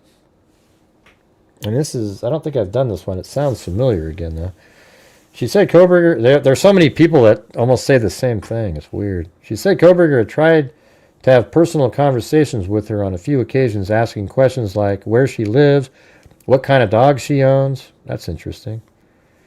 She said Kohberger would make self-aggrandizing comments. I don't think I've ever have seen that word in any of these yet, so there we go. Kohberger liked to talk about sexual burglary because that was his field of study. Kohberger was interested in the emotions of what it felt like when committing a crime. She said that by October, Kohberger was having issues with other students in their PhD cohort and that he was talking to her more in her office. She described having to clean up a mess he and his fellow teachers assisted and created working for, I don't know what that is. She described conversations she had with Kohberger related to their studies of violent offenders. This included areas of study like sexual burglary, sexual assault, and forensic awareness. He talked about different emotions violent offenders might have. He was probably saying all the things that he felt.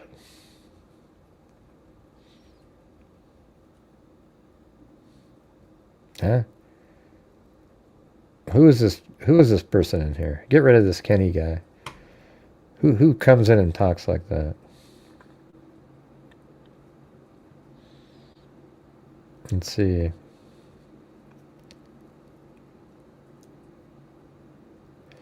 Well, you have to go up and make yourself available to be. You click on like one of the gifted memberships and make yourself available to be gifted to. I gotta put my pillows up here again for my leg. Jeez. They're just kind of balancing on this thing, and it just sort of falls off. Oh, jeez. There we go. Ah, Jesus.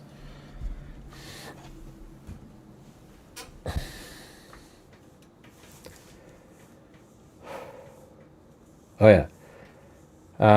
Where were we? She described having a clean up a mess, and then she described conversations she had with Kohberger related to their studies of violent offenders. This included areas of study like sexual burglary, sexual assault, and forensic awareness. He talked about different emotions violent offenders might have. He discussed how offenders might avoid getting caught. Kohberger had asked her if she was single. She discussed her relationship with her partner. See, I think I remember this. Is this the same one or is it different? He asked about other friends of hers, and she was interested in getting together outside of school. Because this isn't one of the numbers that I've read before. That's what's kind of weird. It's almost like they got interviewed twice or something by somebody else. And that she stated she did not date broken. She said she was not interested in dating Kohberger because he said he asked about other friends of hers and if she was interested in getting together outside of school. She said she was not interested. She said she had told him she had been, something, and he stated that he did not date broken women. So whatever she said, he went ahead and said that. What an idiot. He had discussed how he had attended and described it as a small rural college, referring to Moscow homicide. Kohberger has stated that whoever had committed the homicides must have been pretty good. This conversation occurred approximately 3 weeks after the homicides occurred. They discussed the idea that the students were, isn't that weird that he said, hey, this guy must have been pretty good, but he's talking about himself. They discussed the idea that students were getting ready to leave for the winter break right after when the homicides occurred, and that this timing made it a good choice by the murder. Yeah. Wow, look at that. That's what I've said. See, we get answers in here. Look, they discussed the idea that students were getting ready to leave for the winter break right after when the homicides occurred, and that this timing made it a good choice by the murderer. Isn't that wild? That's exactly what I've said. He did it right before that. He was also getting his license plate changed. So he just, all the timing of it. It was like his last shot because he knew he had to get those plates changed. She did not know what kind of car Kohberger drove, or if he even had a car. Kohberger never mentioned friends or family to her. He discussed liking to hang out in the forest. She found this odd because of the lack of, isn't it weird that somebody that wants to clean themselves so much wants to go hang out in the forest?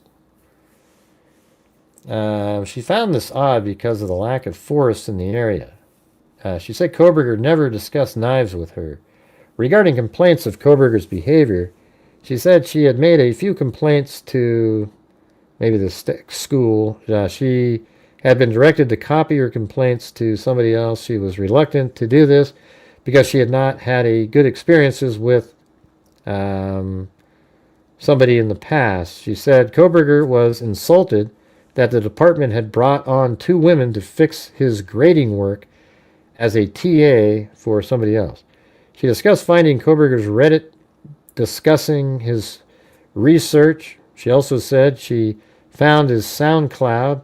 The Reddit included him surveying ex-convicts about their emotions when committing crimes. After the homicides had occurred, she said he had a few scrapes right now. What does that mean? This statement was made at the Christmas party. She noticed that after the homicides, Kohberger was at the office more. She observed him often in his office. She assumed he was coming back for the spring semester because he had asked about a theory class that they would take in the spring. She said she didn't observe anything specifically about Kohberger that pointed to the homicides, besides his focus on policing and comments about women having a harder time getting a job as a professor, especially when he hit the job market. She said Kohberger had conflict with somebody questioning her immigration status and insinuating he was superior to her in his research abilities. She said Kohberger was always late when there were female instructors. She said female students, named some people, had a whiteboard in their office where they kept track of the times. See, it sounds like they all had these boards, or were aware of it. She said Kohberger was vegan, a strong Catholic, and that he did not drink. Well, he did. She did not recall Kohberger having disparaging comments about members of the Greek system. She said Kohberger enjoyed conflict and was disparaging towards women. She described an outburst Kohberger had regarding a grade he had received from somebody. She said in the approximately 40 times she had been around Kohberger, she had never observed him exhibit empathy towards others.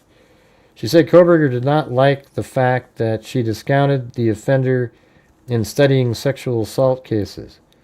He said she was being dismissive. He said she was being dismissive of the offender. He thought she should be focusing on the offender, and said he thought it was dismissing what she was doing just to argue. She said he was dismissive towards women and not men. She said it did not cross her mind that Kohberger may have been responsible for the Moscow murders. She said Kohberger always seemed reclusive.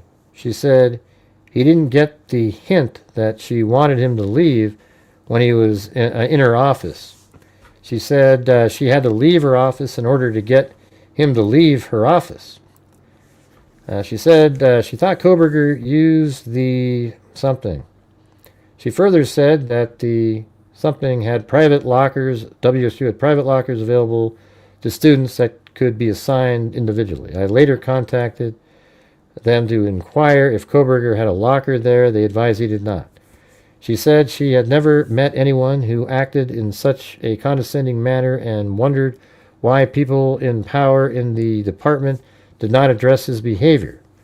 The way he spoke to females in the department was unsettling to them. He often would say, "Hey, you absolutely have nice birthing hips." And they still left him there. It was weird. Not really. Let's see, he was walking, he was just walking red flag. In reference to Moscow homicides, he would say that it was horrible. He would say that it was horrible. In discussing whether the murderer would be caught, he said maybe it was a one and done type of thing. Maybe he was actually saying that he might not do it again. She said Kohberger sometimes discusses the evidence left behind at crimes and how an offender might mitigate against that by wearing gloves. These statements were related to his search work and not specific to the Moscow homicides. I feel like I've read that before. She said he did not discuss vehicle surveillance or weapons that could be used, but did talk about the time of day that offenders might choose. She talked about how there were conversations about how Kohberger might be an incel in relation to his Reddit page and his confrontation. Said Kohberger had a bad interaction. Feels like they were interviewed a few different times or something. It's like this part I don't remember. Said Kohberger had a bad interaction regarding a front office undergrad staffer named something. Mentioned problems was having with Kohberger. They said the students were told not leave. Somebody alone with Kohberger. They said undergraduate student Kohberger was a teacher's assistant for a 101 class. 3 female students from that class told somebody that Kohberger was an awkward guy who would hang around and try to contribute to conversations that he was not part of. See, I'm telling you guys, I think he might have been autistic, you know. I do. I think we were talking about it last night. We came up with like autistic and psychopath combined, which is not common, but it does exist. 3 female students from that class told, there was an awkward guy who would like to hang. Okay. Somebody recalled one of these students was named and said no one wanted to talk to Kohberger or hang out around him based on how he talks to women and treats women. People in the department thought he was a possible future rapist. She said she would not have pegged Kohberger for committing the Moscow homicide. The interview was audio recorded, etc. I wonder if those are I bet you the interviews are more interesting, the audio files.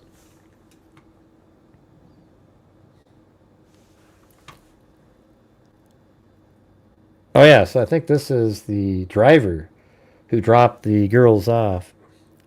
I don't know, did we go over some of these? It's weird because I think I read some of these a little bit and then I go over them, but then I'm not sure if I remember. Love you, Gray, but I am on shrooms, LOL. Up for the best crime channel. Hey, cool. Thank you. Anyways, thanks everybody for helping support the channel tonight. Love you, Gray, but I'm on shrooms. That's so honest of you. Thanks, Amy.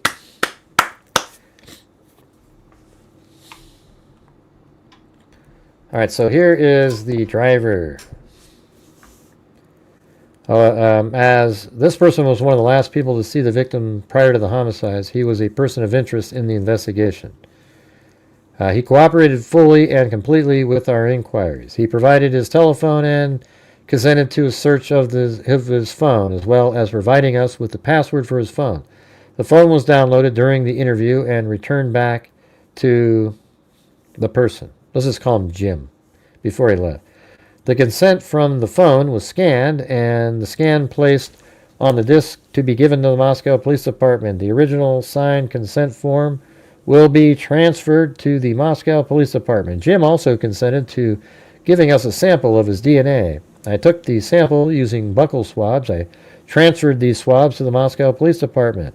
Jim removed his shirt and allowed us to look for any injuries he might have on his arms or torso. No injuries were observed. The interview was recorded with both audio as well as video recording. These recordings have been placed on a disc, and that disc will be transferred to the Moscow Police Department. Jim advised that he was a driver for both, and I think maybe like Uber and some other, who the hell knows, right? He drove some sort of a vehicle bearing Idaho license plate number. He said he's one of the only drivers in the area that serves Moscow. He covered some biographical history regarding on Friday, November 11, 2022, had worked until 3 a.m. He started driving again between 10:30 and 11 a.m. on the 12th, beginning at 3 or 4 in the afternoon. He had steady work until 3 or 4 in the morning. He advised his wife was not a fan of him staying out late driving, but that weekend she was out of town with her parents in Hayden, Idaho. So Jim advised that he had given Kaylee 10 to 15 rides since the last school year. Jim said he had also given Maddie rides, but didn't know about Ethan or Xana. Jim said that around 10 p.m., Kaylee had texted asking for a ride to the corner club. Jim thought that there were 3 girls on that ride. Jim advised he drove them directly from the house where Kaylee lived to the club. He advised he had driven this route several times before. Jim said he doesn't remember what the conversations in the car was about on the way to the club.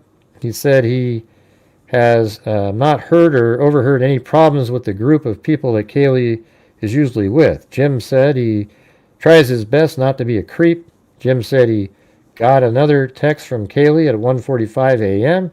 asking to be picked up at the grub truck.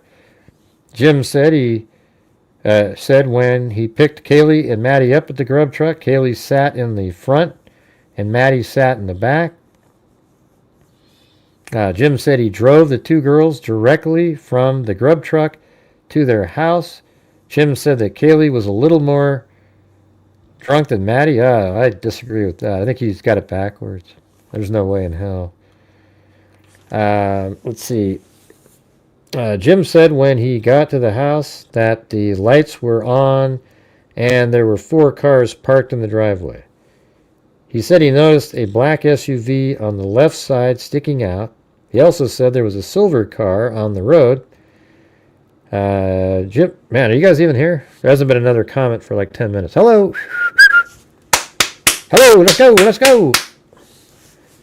Did not notice anyone walking on the road. Jim watched the girls go into the house. Jim said on this occasion they didn't pay him for the ride. He said that was unusual, so they didn't pay him for the ride. So how did that work then? He said that was not unusual, and they expected that they would pay him later. Jim said he never gave rides for free and that there was always the understanding that they would pay. Jim said he has never been into the house or anyone's house as a driver. Jim advised that the girl's state of inebriation was pretty standard. She said that this ride was off the books, meaning that it was not managed through any of the drive sites. The girls had his number and contacted him directly. Jim said that 5 to 10% of the rides he gives are off the books. I wonder if the company is like, hey, you're taking money from, you might get in trouble for that one. Jim said he did not go back to the girl's residence that night. When asked to provide an alibi, Jim stated that he was home at the time of the homicides. Jim said he could support him being home at the time of the homicides by providing a security camera footage from around his house showing his vehicle parked there and what time he got home. I asked him to provide a copy of this footage to the Moscow Police Department, and he said he would. I was later advised that he had brought a copy of that footage into the police department and turned it over to them. Jim said the first became aware of the homicides through the vandal alert text.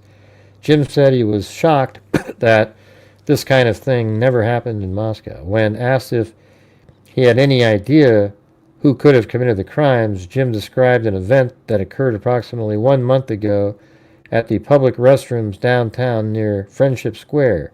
He said he stopped to use the bathroom at 1:30 to 2:30 a.m. and there was this thin-billed white male in his 30s with tattoos, approximately 5'10". In the you know what's funny is like there's people out there who go, oh, maybe that was Kohberger with fake tattoos. That's how people think. It's crazy. Approximately 5'10" inches tall in the bathroom, wearing a white tank top and sharpening a fillet knife at the sink. Nothing further. All right, nothing further there.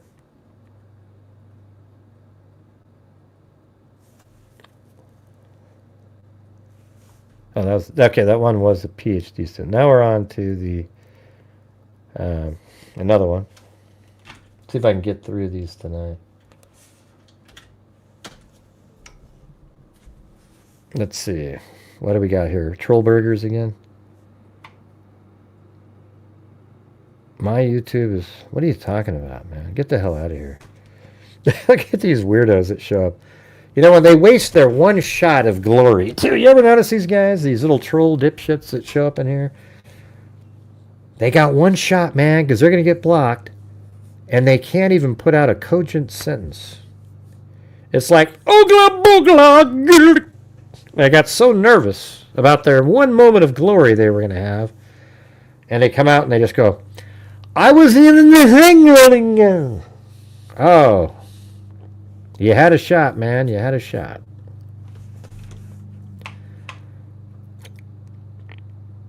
It says, hello, my youth. You know, I don't even know. It just forget it. Troll burger? I did say troll burgers, yeah. I don't know where that came from. I just said it. I think people have said that before. I don't know. 489. Here's a short one here. This is the following is a summary of an interview reference. This is a Kohberger was her teacher's assistant. She attended, this is the one I was remembering. She attended a criminal justice class during the fall 2022 semester. Kohberger was TA for that course. She liked the course and met Kohberger that first week. She met with Kohberger once in his office to go over her work on a brief. He gave her suggestions, and she didn't like the feedback he was giving. Kohberger came off as smart, but quiet and off. He seemed kind of smart, not weird, just off. She believes he only showed up to class twice. He didn't really do much. He was kind of useless teacher's assistant. He was really interested in the psychology behind crimes. Approximately 20 students attended the class. She had few interactions with Kohberger and only a few email exchanges through school. She sent me photographs of her online conversations with him, which I entered into Tiburon e-files.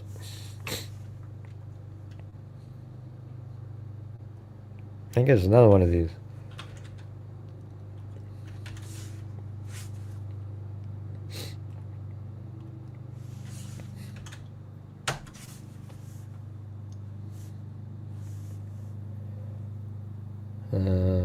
Okay. Kohberger was only in class every week, or every few weeks, and sometimes only for half of the class. He never seemed to talk. I mean, how did this guy even last there? First of all, he doesn't even show up to class, and he just treats all the students. I mean, it's just. I mean, I think he was just on a really fast track to get booted out of there. I don't know but I think it's just natural for him. Like, he didn't try to get kicked out of here. That's just the way he is. Yeah.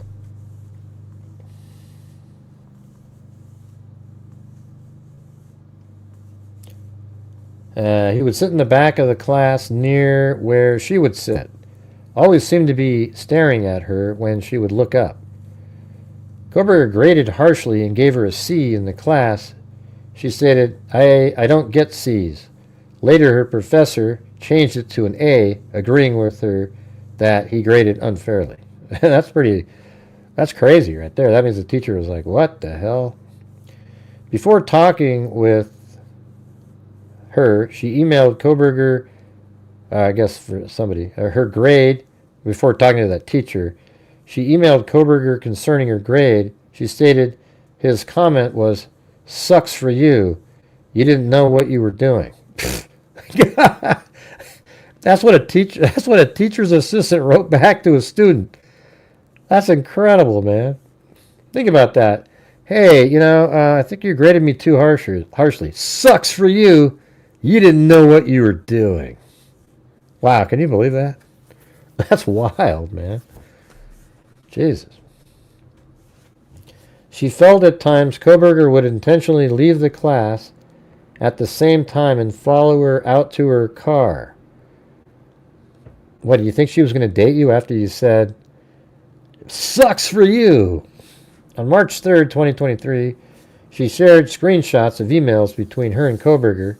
I transferred the screenshots onto a compact disc. Oh, man. That's almost unreal.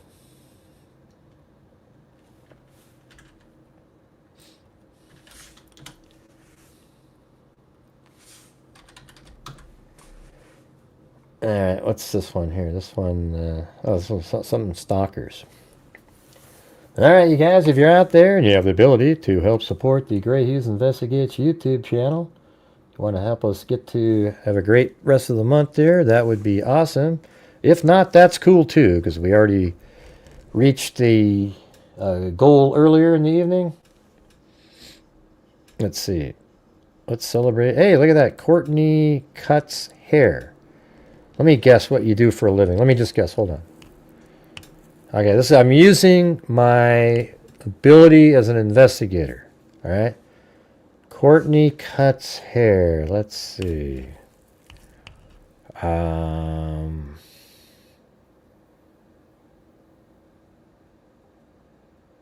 What does that mean? I have no idea. I'm just kidding. Anyways, let me just... Yeah, wow. Yeah, look at that. All the way in. Good, mate?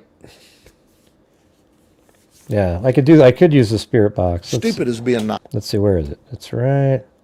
Oh, that's right. I think I shifted. Drama! I moved it all the way to the end now.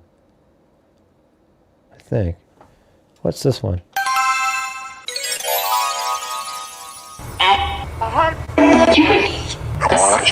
What does Courtney do? She cuts hair. Hold on. Hair. Gilligan, little buddy. Skipper. Yeah, I don't know. Watch is totally wrong. It's like, yeah, for my pets when I have the time. I mean,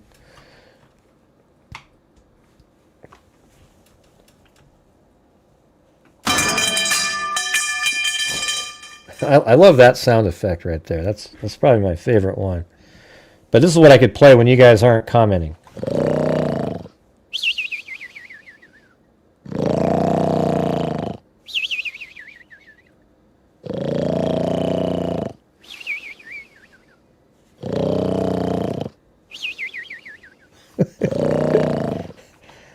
I could easily do that one. Yeah.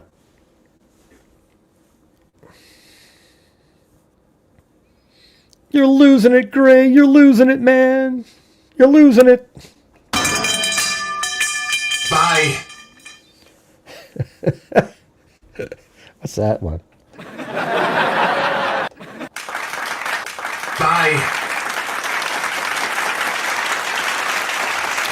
Oh, stop it, you guys. Stop it. Okay. All right, calm down. Calm down a little bit. All right, calm down. Okay. Thank you.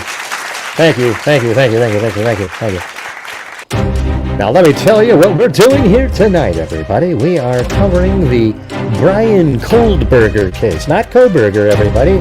It's Kohberger. Well, why am I saying Kohberger? Because that's how the dipshit pro-burgers pronounce his name.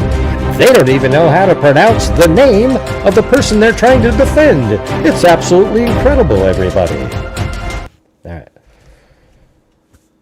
Maybe I'm losing it.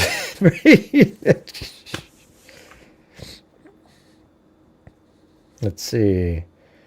You ever notice, you guys, I mean, I'm being honest here. Have you guys seen when the pro-burgers they type about something? They can't even spell any of the victims' names correctly, nor even their hero, Brian Kohberger. They put an L in there, Kohberger. It's like they're just cuckoo. I mean, at least, try to pretend that you have some semblance. Yeah. Oh, God. Unbelievable. Yeah, see, Jessica Schubach noticed. I bet you Paulette Leonard has seen that too.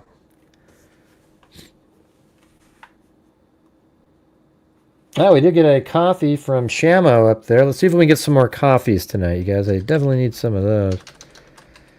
All right, if I put coffee in there with somebody, does that even work? I'm not sure my bots are even on, are they? Let's see. Let me try it. I don't think they were on, so let's try it again. I'm gonna put it in there. The new mugs are out, by the way. The mugs that have me saying, "I'm never watching again," and "Gray." Those. Now let's try it here. Here we go. Let's type it in. Coffee. Is it gonna show up this time? Yeah, Kohberger. They spell his name Kohl Burger. Like they're buying Cole, the shoes.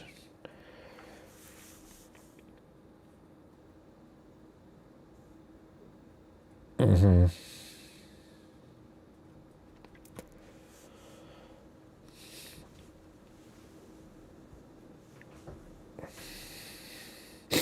Let's see. During a review of the video footage, Gonzalez was seen entering. So what is this about here? This is like, oh yeah, this is one of the things where Kaylee thought she was being stalked. She was seen entering, I think, what is it, a Costco at 7:24 p.m. I can't remember what place it was. As she enters, she passes two males, and you can see them stare at her, and she walks past them. The two males were later identified as Jim and Bob. Gonzalez walks directly to the alcohol coolers and picks up a case of White Claw. Apparently that's popular. After picking up the White Claw, Gonzalez walks to, this is on, I can't remember the date. Let's see. So Gonzalez walks to the self-checkout register. And then, let's see. Bob sees Gonzalez walk past them and immediately starts to follow Gonzalez. While she is checking out at the register, Bob stands back watching her from a distance. Once Gonzalez finishes checking out, she leaves the store and walks towards her vehicle, which is parked in the Far East parking lot along Farm Road. Bob follows Gonzalez to her car, but doesn't make contact with her. He returns and walks back inside the store and meets up with Jim. Jim and Bob finish their shopping and check out. As they are walking to the exit, they pass the self-checkout register and both stare at an unknown female checking out in the self-checkout. Bob walks outside and stands next to the pillars in front of whoever this is and whatever, and pushes their grocery cart to his vehicle, which is some vehicle. Once the unknown female exits and walks past Jim or Bob, you can see him start to follow her. She seems to be aware he is following her and does a loop past her vehicle and then walks towards the vehicle she came in. And then Jim did not appear to make contact with her and continued towards Bob's vehicle. On December 1st, 2022, ISP Detective William Adams and I interviewed Bob at his apartment in Moscow, Idaho. This is a summary of the interview. For full details, listen to the audio. He identified his friend as Jim. He and Jim will go grocery shopping at Costco together after school at times. We see a girl he wants to talk to, and let's see, Bob will see a girl he wants to talk to and will sometimes follow a girl outside. I think it was Jim. Jim will see a girl he wants to talk to and will sometimes follow a girl outside the store and try to talk to her outside. He will do this because he is really shy and he doesn't want to be rejected in front of his friends. On December 1st, 2022, Detectives Adams and I interviewed Jim. Jim has been a student at the University of Idaho for almost 2 years. Goes grocery shopping with Bob, every day after school. Why would you block out that word? Who cares? I showed Jim Bob now? I showed Bob a clip from security camera footage of him following Kaylee Gonzalez out to her car when she was leaving. Bob agreed that was him following Gonzalez. Bob followed her out of the store to try to talk with her and get her phone number. He was unaware of who she was, and according to him, he did not talk with her. The reason he followed her outside instead of contacting her inside the store is that he gets embarrassed easily and did not want to be around his peers in case he got turned down. Bob stated after checking out the same evening, he saw another girl he wanted to talk to that was checking out in the self-checkout line. So he saw somebody that he liked more. He waited outside by the pillars in front of the Costco entrance until she walked out. He approached her and asked if she would like to talk, and she turned him down. He was unaware of the homicides that occurred until late afternoon on November 13th at around 1 p.m. after he saw an email from the university. Bob denied knowing any of the students. I don't know if it's Costco or what the hell store it is, but had only seen them when a GoFundMe account was sent out to all the students. The night of the homicides, he stated he was in his room and he rarely ever goes anywhere except to the gym and grocery store due to his schedule with school. Bob agreed to provide a DNA buccal swab. I donned some kind of gloves and used a sterile buccal swab on the inside of his cheek. So they took his blood and, pick a buccal swab. Oh, it was Winco. I knew it was something like a co. I don't know. What Costco wasn't sounding right in my head.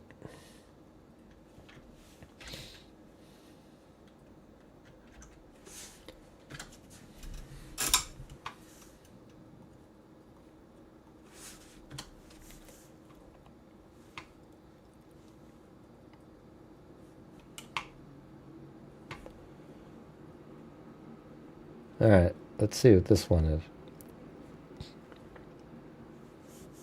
This might be the last one. We've just died down so dramatically, it's hard to keep the energy going. Okay, so we got summary narrative. This is November 21st.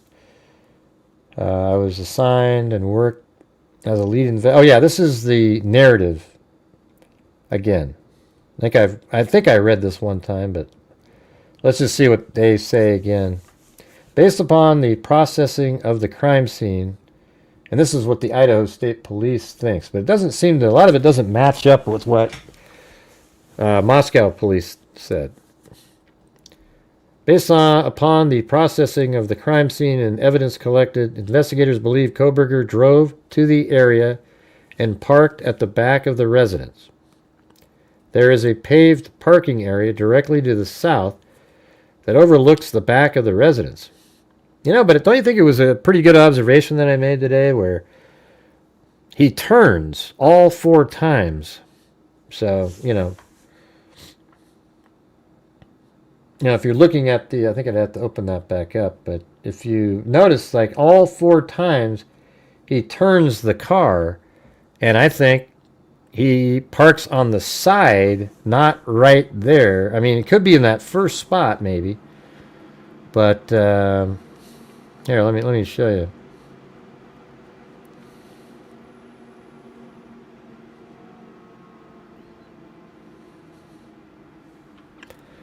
But if you guys are out there, if you could please help support the channel, give some energy to the show, that would be great. Thank you.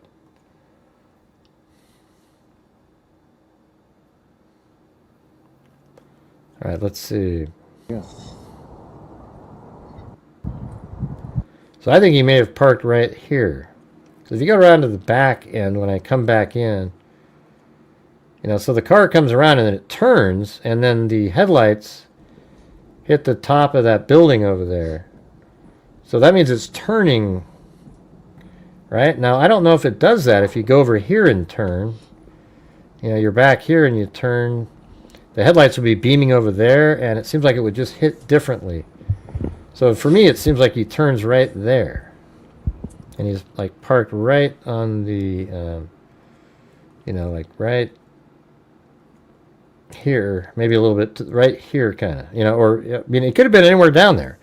And then at 13, he goes further. I mean, there's another sound of a vehicle.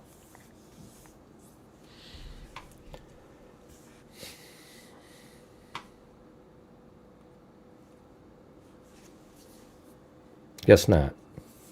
Come on, you guys. Man, we got to have one of those fantastic nights. See, when I sent in 1,000, that's actually like bringing in 1,500. We've brought in about 600 total. So we're, you know, I was hoping, you know, maybe we could get some momentum going. It's not bad, but it's not quite what, you know, you're sort of, I'm trying to get the end of this month to be, we're at a really high number for the month compared to the recent ones, so we can, you know, get back into the 5,000 or 6,000 out.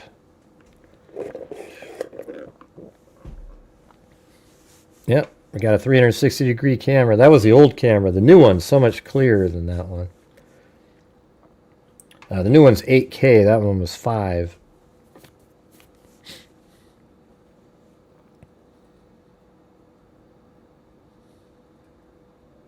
What does that mean, Theo Roy? Paulette is good and ramps up Gray's video. Paulette is good at ramps up Gray's video. What? Ocean wave emoji. Hey, that's awesome, Laney Carter. Thank you. It's something.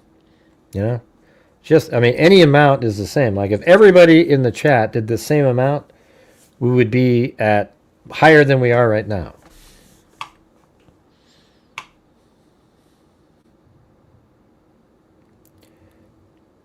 Laney Carter mother created a monster.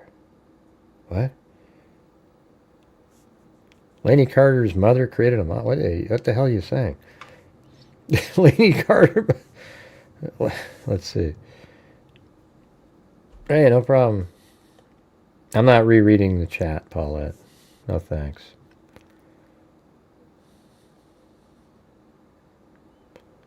There's probably something about it ramps up something.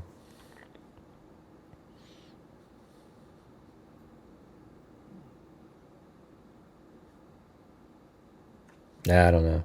I don't have time to go back through it all. But you know what? You could have just typed in what it was instead of asking me to go up and reread right during the show. Hey, thanks, Dale Gallio. Well, I don't care if I'm misunderstanding. Why don't you type in what you're talking about instead of having me go up and read 57 lines of comments? That's kind of difficult in the middle of a show, you know? Then you could just explain it. Then it would make sense. Let me see. I'll just stop the whole show. Let me go up and read. Where is it? We've got a guy named... I don't know where it is. Theoroy said, am I the only one seeing these crazy emojis? Oh, you're talking about those again. Okay, why don't you just give me a look at, turn off the emojis. You ever thought of doing that? It's pretty easy. Pretty easy. I'll get them turned off. ASAP. Should have told me before. There we go. They're off now. That's all you have to say. Just let me know. Yeah, Trollburger. It's not too bad, is it? I don't know if that was... I think somebody else has said that. I don't know if I would have thought of that.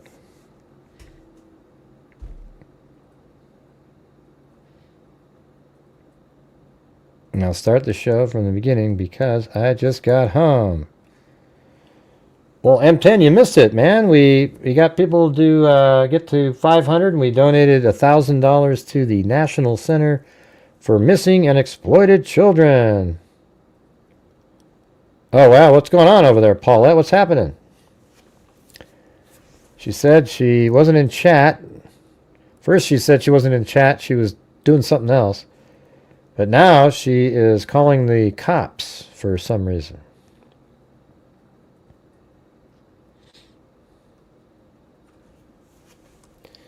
I like Trollburger, though. Are you a Trollburger? Because it's like you're a troll regarding the Kohberger case.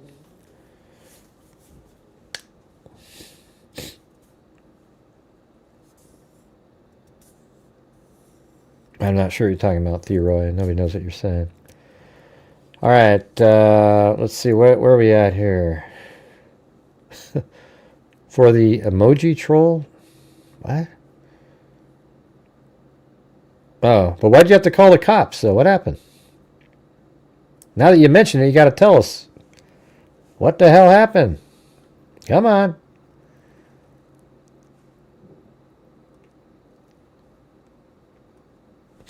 We're just waiting on you, Paulette. Type it in.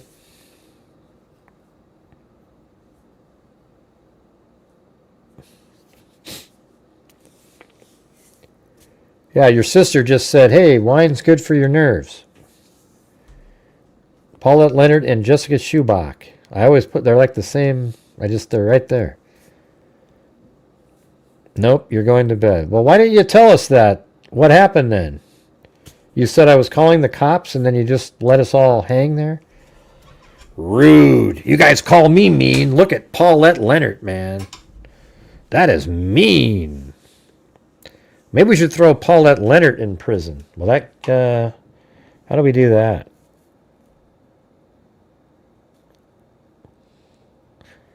So we go to the jail here, and if I take this and put it over here.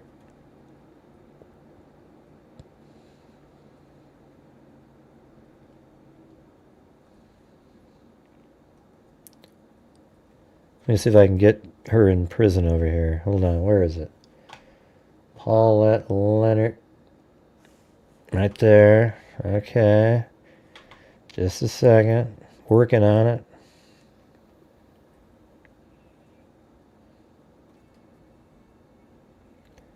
And then... that wasn't it. Ah! Paulette Leonard. Let me put this on the screen. There we go. She is in prison. You see that? Paulette Leonard is now in prison. So you guys are going to have to bail her out.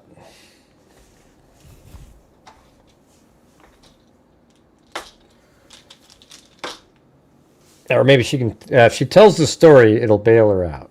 Okay, but if not, she's in prison.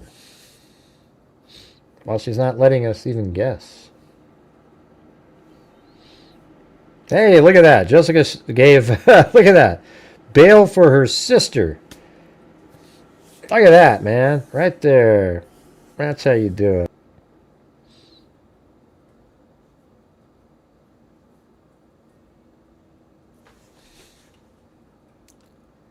I feel like I'm so far behind in here. I know it's Jessica. Yeah.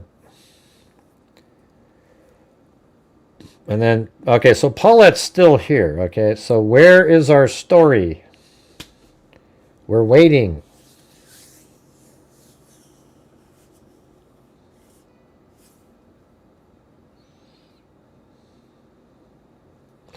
Oh, you don't have to, I mean, just take care of yourself, Dale.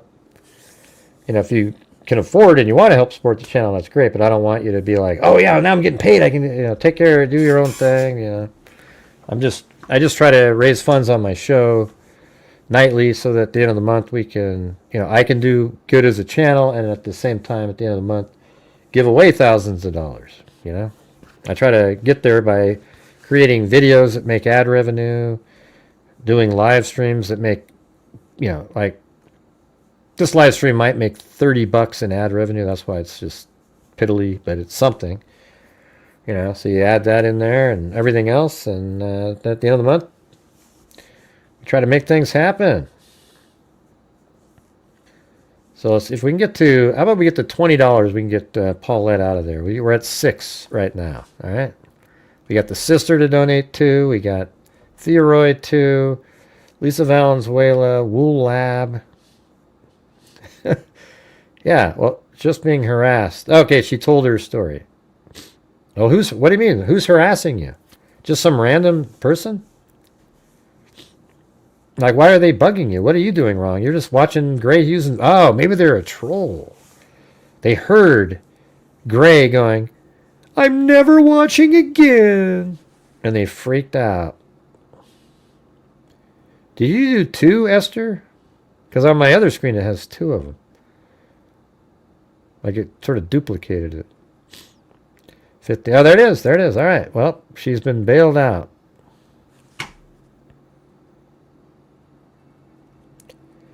And back to there, and then back over here.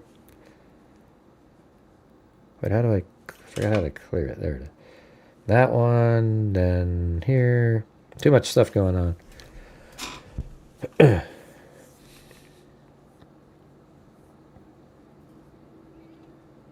Yep. Well, thank you, guys. There you go. You bailed Paulette Leonard out. She's been being harassed 2 nights in a row. The freak is free, Woolab said. Okay, here we go. Then it says, after entering through the sliding glass door, Kohberger walked through the kitchen area and to a set of stairs that led up to the 3rd floor. Kohberger then went upstairs to the 3rd floor. At the top of the stairs, and directly to the left of the left side is a door, which was Gonzalez's bedroom, and to the right is a short hallway that ended into a bathroom and another door to Mogan's bedroom. And then it just says, most likely, they don't know any for sure or anything. Kohberger checked Gonzalez's bedroom, saw it was empty, and then moved into Mogan's bedroom, where he believed both Gonzalez and Mogan were asleep in Mogan's bed. Kohberger murdered both of them in the bed. So that's what I think that's how it went. But I think he killed Madison first, and then Kaylee woke up, and obviously that's not mentioned in here. You know, it's that like they should have said Mogan. You know, Kaylee tried to fight back and, you know, had defensive wounds, etc. Doesn't say any of that. Kohberger most likely went back down the stairs, walked through the 2nd floor living room, and then down the hallway, which ended at Kernodle's bedroom. I think this narrative was written way early. Like, it says right there,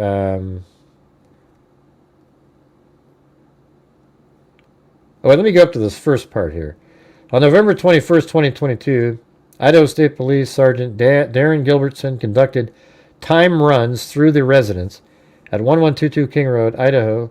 Kaylee Gonzalez, Madison Mogan, Xander Kernodle, and Ethan Chapin were murdered there during the early morning hours. It was subsequently arrested, blah, blah, blah. Okay, so he did these timed runs. I think those are at the end. So this is reported date, July. See, there's a lot of stuff that's not consistent with what they're saying now. You see what I'm saying? Like, this is incorrect. Because remember, Xana, they believe Xana went upstairs. Okay, this guy isn't saying that at all. He's doing it like we originally thought. See, this almost is like he went to Xana's room because he was going to kill her too. And that's just, this isn't accurate at all. And Moscow Police Department does not agree with this narrative at all. And I actually agree with Moscow Police Department's take on it. It makes more sense. Hey, thanks, Dale. What kind of job do you get, by the way? Do you like it? Congrats on that. Fluffy Cat got a membership. Welcome. But you guys see how this isn't matching? Kohberger most likely went back downstairs, walked through the second floor, so, you know, past the beer pong table, living room, and then down the hallway, which ended in Kernodle's bedroom. Based on the evidence, Kernodle was initially attacked just inside the bedroom near the entrance. Well, it's just garbage. We have this blood in the hallway, and I don't know, man. It's just, I don't know where this narrative's coming from. Kernodle fought the suspect in the bedroom area and was ultimately killed on the floor of the bedroom next to the bed. Chapin, who we believe was asleep, was murdered in the bed. Kohberger left the bedroom area, walked back down the hallway, passed through the living room, kitchen, and exited through the sliding glass door. Well, you forgot to mention that he passed Dylan Mortensen. I don't know. I think this is like written the first week. That's what I think. I think this is like, let's see. Based upon the processing of the crime scene and evidence collected, investigators believe Kohberger drove to the area and parked at the back of the residence. This is reportedly, it's like July 26, 2023. That's just not accurate. Thanks, Dale. Come on, Dale. You don't have to. I appreciate it, but, you know, it's like, I wish we had more of a democratic thing where on different nights there's totally different people.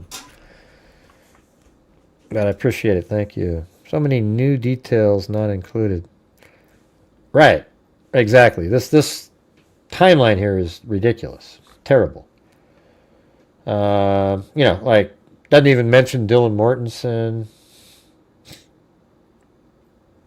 Then they mentioned the time runs. I thought this was interesting.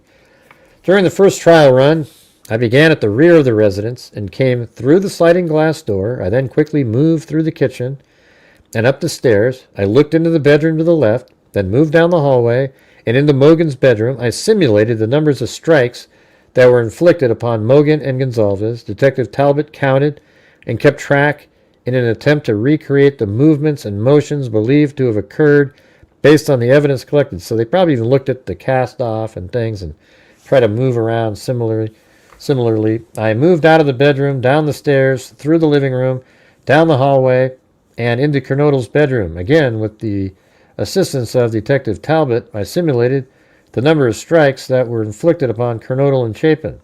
I then exited back down the hallway, through the living room, through the kitchen, and out the sliding glass door. Corporal Payne reported a time of approximately 1 minute and 30 seconds. That's crazy, right? But that's totally legit, because when we did it, I did a video that was 7 minutes, and it seemed ludicrous how long that took.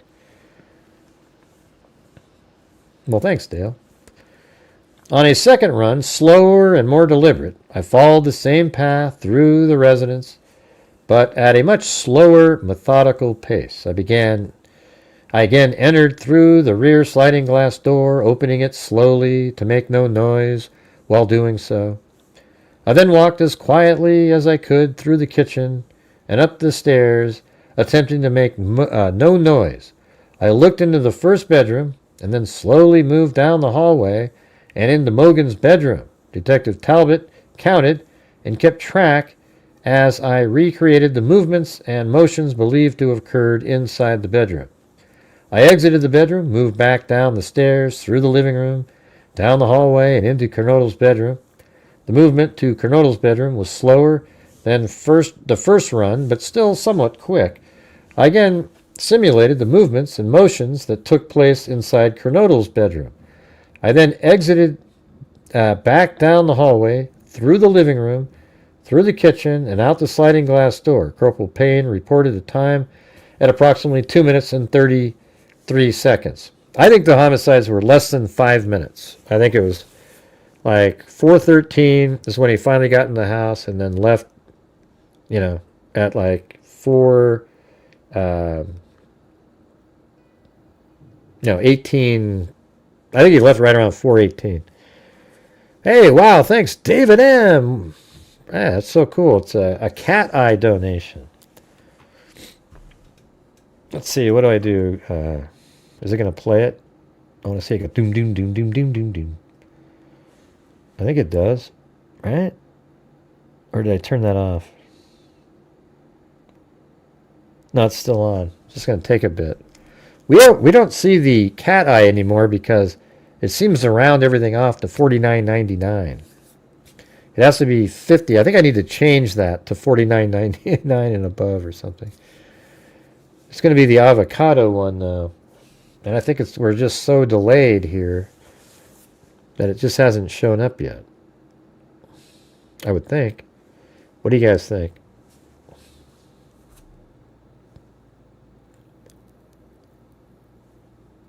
I'm never watching again. Boo! Well, thanks, David M. I don't know if it's going to play it, but wait. That's a super sticker, though, right? So it's not going to play it. Never mind. Oops. That's a super sticker. So thanks, David.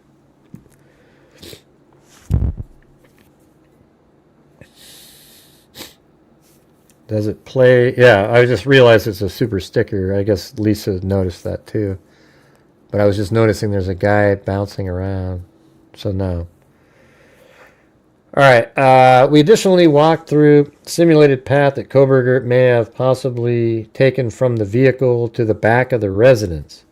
The shortest and most direct path going from the parking area and moving east to west along the back of the house. So let me see what they're trying to say here. It just seems... All right, so you're right here. Here's the house. Let's get a date where there's actually a house still there. And then maybe take off the...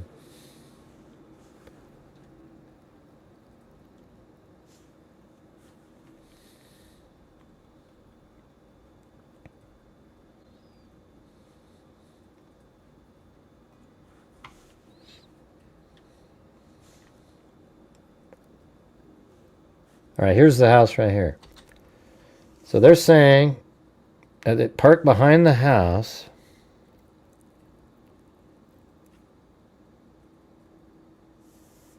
The shortest and most direct path going from the parking area and moving east to west along the back of the house took approximately 30 seconds.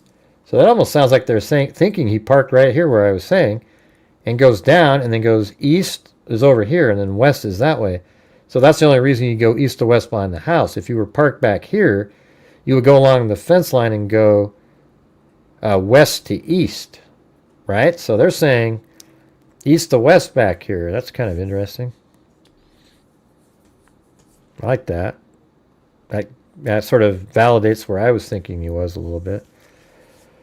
From the parking area and moving east to west along the back of the house took approximately 30 seconds. A second path, starting at the southern edge of the property and walking a fence line through some trees and moving in a south. Yeah, so now the other one is if he's parked right back here, right here, and then going along that fence line, which is south to north, direction towards the back of the house, took approximately 1 minute. So if you're parked back here, it takes a minute to walk down and get to there.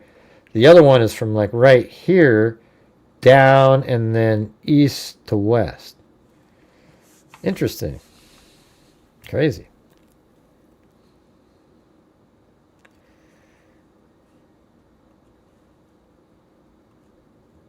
Thanks. Been watching you for a while. Appreciate all you do. Hey, thank you. Wow, that's a nice thing to say. I get a lot of hate out there, so it's good to hear positives every once in a while.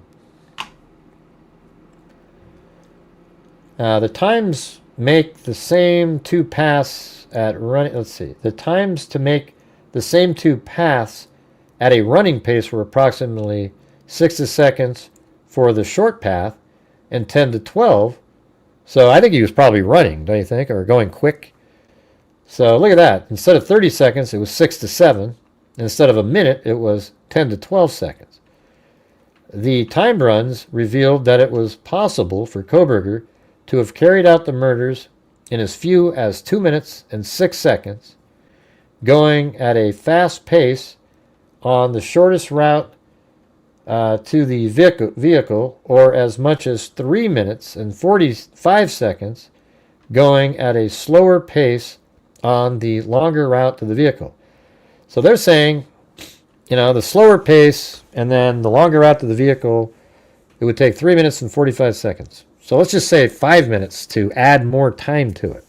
So that would be, he got into the house at 4:13 and he left at 4:18, just after, right when the dog started barking. What do you think? Oh, Jesus. It's not fast. Yeah, we've gone through it many times. It's me, Mike. You always seem to try to create your own little story and theme in the chat, every single night. It's weird. Let's see. So which way would Murphy be facing east barking? He'd be facing south barking. That's why when people say it's Murphy, oh, you can hear Murphy really loud. See, there's a camera right over here, right? And then Murphy would be, well, you know what? It's actually facing south west. Because, see, there's the deck right there. It's at an angle. So if Murphy was sort of in this little corner area here and barking, the sound would not be impeded over to that corner there. So that's definitely possible. Definitely possible.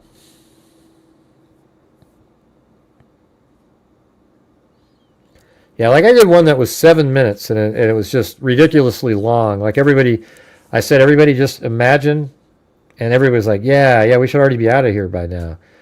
And so it was way too long. So 5 minutes is what I'm saying is really a, just a realistic amount of time. That's why I think 5:13 to 5:18. Just like It's Me, Mike saying. Let's see. I usually have you on the TV, and I can't comment. I live in Boise. I don't need to look at any other channel for this content. Good. Well, there you go. You can do a lot in 5 minutes. Yeah, so that's why I'm saying it's either, I think it's, I would say at the latest, 4:13 to 5:18, or maybe 4:12 before, when he goes into the house. So what's interesting about it, it's almost like he's somebody who, I think, he parked probably at 4:08 and 20 seconds. So that means he took him 5 minutes to get into the house. Yeah, maybe he was agreeing with me this time. Yeah. All right, I'll give It's Me, Mike a break. He was agreeing with me. Yeah, so let's see. It's so he was out here, and I think he was doing his blood spatter mitigation, and then I think he was kind of creeping around the house for a little bit, and then eventually he just goes into the house. When he saw that the coast was clear, he didn't see anybody for a while, and then he goes in. Right, because that's a long time to be outside. Because he drove around here at 4:07 and 47 seconds, right? And then turns, and then parks the car over here. And so I think he parked at 4:08 something. But what's interesting? In that audio, you hear a car at 4:13, almost like he goes. So what if he was here and then he moved the car to there and then jumps out? And he enters the house, 4:14 or something. And that's when he went upstairs. Let's see if we can find that. think it was right around this time frame. Let's play it. So it's not really as loud as you're hearing it.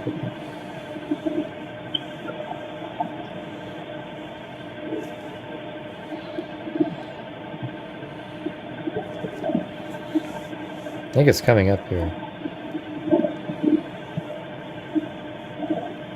What do you mean hundreds of times? I don't get it.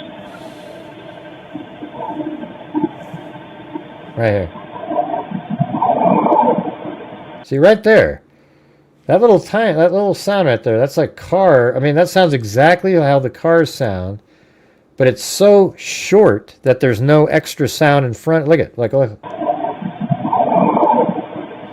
I mean, it's almost like he got in the car, went around really quick, and then stopped it really fast. Because it doesn't continue to go, you know, that sound that the car makes? That little, the crunching of the wheels or whatever the hell it is. I mean, what else could that be other than a car? They sound just like this. So wouldn't that be interesting if that's just the car pulling up right next to that little stump that I was telling you guys about. And then he gets out and runs down that little hill and then goes in there. What if he accidentally hit the accelerator? Well, I wouldn't say he accidentally hit anything. I think there's a better spot. Like he goes, okay, I'm ready to go. So he's just like, ooh, and then he's like, let's say he was parked back here first, and he bolts it forward and it goes to right there. And then from that spot, I'll show you, it's crazy. There's this, right back here, right there. When I was out there, I think it's like this tree right here. If you park right there, you just walk right down. And it's simple to get around the house. You just go right around and you're in the house. There's no going down a bank. There's nothing constricting you. This fence was not there. Then the tree sort of hides you a little bit, so it's also down. So you come up and then boom, you're right back to your car and you get out of there really fast. I don't know if that's what it is or not, but it's interesting that it's right around the time that I think he entered the house. So he pulls here. He's in the house in 15 seconds from right there. Just zipping around. Anyways, sorry if I got that wrong up there. It's me, Mike.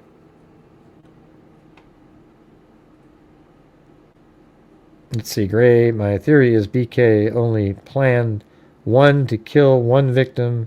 Yes, well, it's not your theory. We've always been saying that for forever on this channel.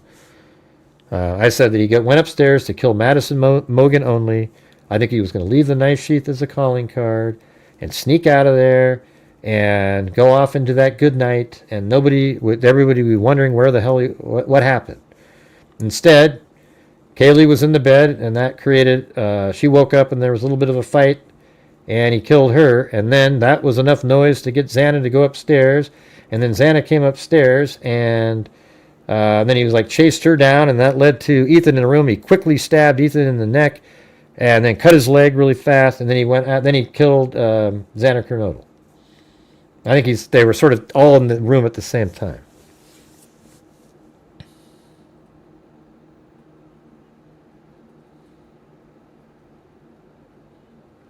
I have a theory.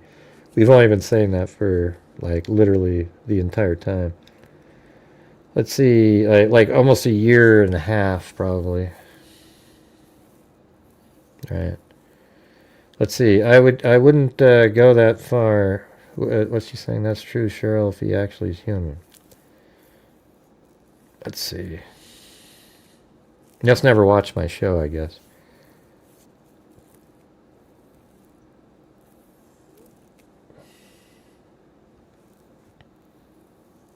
Mm-hmm.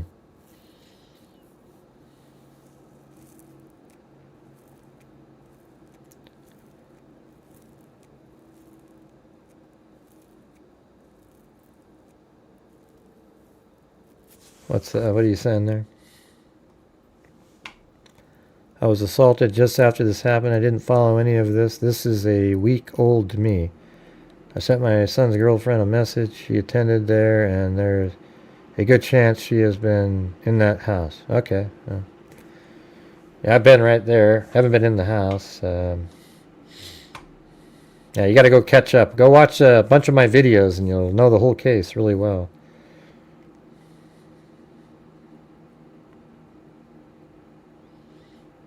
Yeah.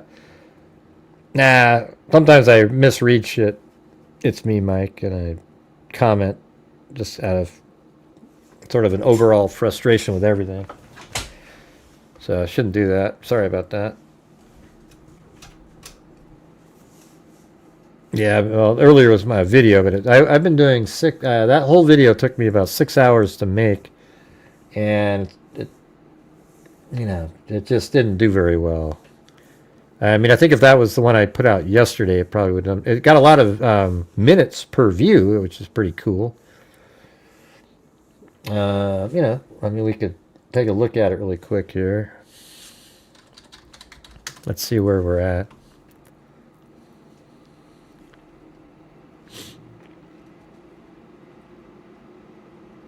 Actually, I appreciate you're always in here talking and stuff with everybody. Let's see. Let me put the...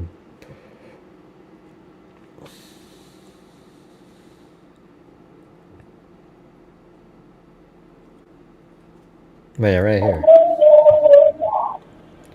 So that one right there. And look at... So, I mean, it just didn't do good.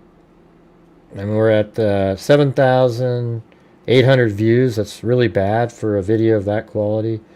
Only 15 subscribers. There's only 382 people an hour watching it now, and by tomorrow, they'll look at right here. Like, it didn't even make it up to the low average there, and it just went. The cool part is it does have 2,500 watch hours, because the average watch time is 20 minutes. That's really good. I mean, it's only still a third of the video, but it's like, 20 minutes of watch time is pretty good, but, it's just really disheartening. I wish everybody would just share the videos and put it in different places so people could see it, but, that one's terrible. And then yesterday, the one that I put out, I don't even know where it is, hold on.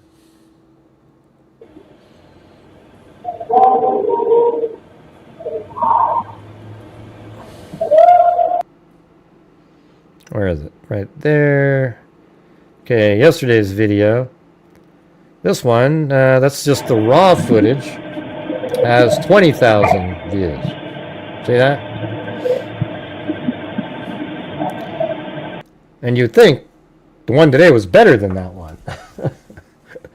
I don't know. It's just... I mean, I took the time to go explain the layout and everything to everybody, where it's just totally clear. I mean, if you watched that video today and you weren't familiar with the crime scene and how things were laid out and the surveillance footage, and if you went away from that still confused, I can't help you as a person, because that's as good as I can do, man. I can't do any better than that. I even showed you where the different camera angles were, what it looked like from the other side, where the car would have been on Walenta Drive. And it's just, I can't do any better than that.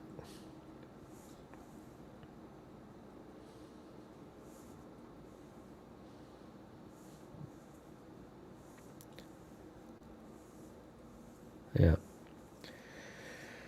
Live streaming is very hard, especially when you also basically teaching a crowd. Yeah, well, I don't know. I'm not trying to be like a teacher, I'm just trying to show you what I'm seeing. And I'll just some of the stuff you have to theorize based on what you're seeing. And, sometimes you guys say something that makes more sense, and I'll switch to that thing. I don't have to, I just go, yeah, what about, you say something, oh, wow, that's crazy. Like when somebody one time, they said, well, he must not have seen Dylan Mortensen, or he would have driven away immediately because he would assume that she would have called 911. And see, that's good logic right there, right? But you could also, then on the other side, you could say, well, Kohberger was so concerned about forensics and not contaminating his vehicle that even if she was calling 911, he'd still have to take 2 minutes. And I actually believe this is true, what I'm about to tell you.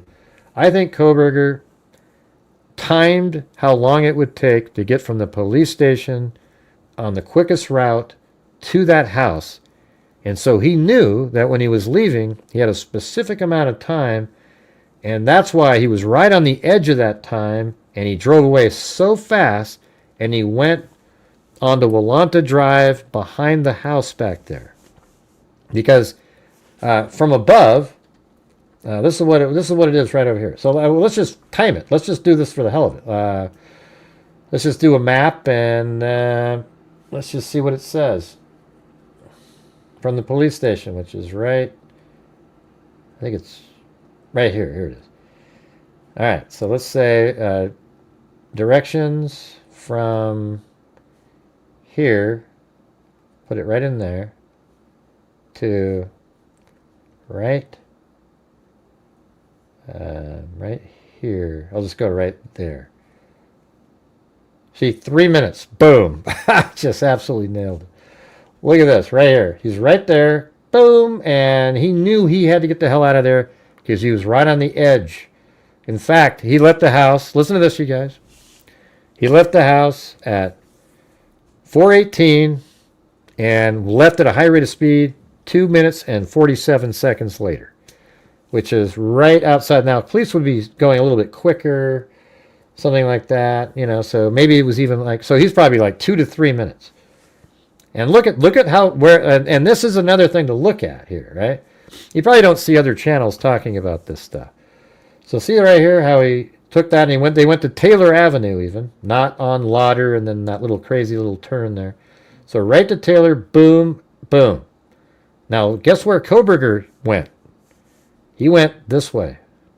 See, he already knew that they were going to go that direction. He just had to get there quick. So he gets right the hell out of there, and he goes on Willanta Drive, and he drives down like this, and he's out of there. In fact, he goes behind the police. When he's over here, he probably looked to his left to see if he could see cops shooting up the road there. He would have got a little chuckle out of that. And then he turns and goes down Highway 95. Isn't that crazy? I might have to make a video on that. I think that's pretty, that's an interesting one. You think that'd be a worthwhile video right there? I think that would be something that people would be interested. I think that's a real thing. And I think the whole theory makes sense. He leaves at like 4:18. He gets out there and he's just hustling to change his clothes really quick. And he gets those clothes changed. And then he knows, like, oh my God, I'm getting right to the edge of the time. He may have even just used Google Maps even, right? And said, okay, 2 to 3 minutes. 2.5, probably 2.5 to 3 minutes. Because 2.5 would be going really fast. And so he gets out there and he knows he's pushing right at the end. And maybe that he probably felt like he didn't do quite a good his job. So that's why he spent so much time cleaning later. But he got the hell out of there and he went left on Taylor, because that's the back way out, avoiding the route that any police would be taking. Can I get a boom? See that? That's how when you use common sense and logic and reason, that's the shit you can come up with. Right there. I like that one. Might have to make a video on that one for tomorrow. Do you think people? I think people would be interested in that one.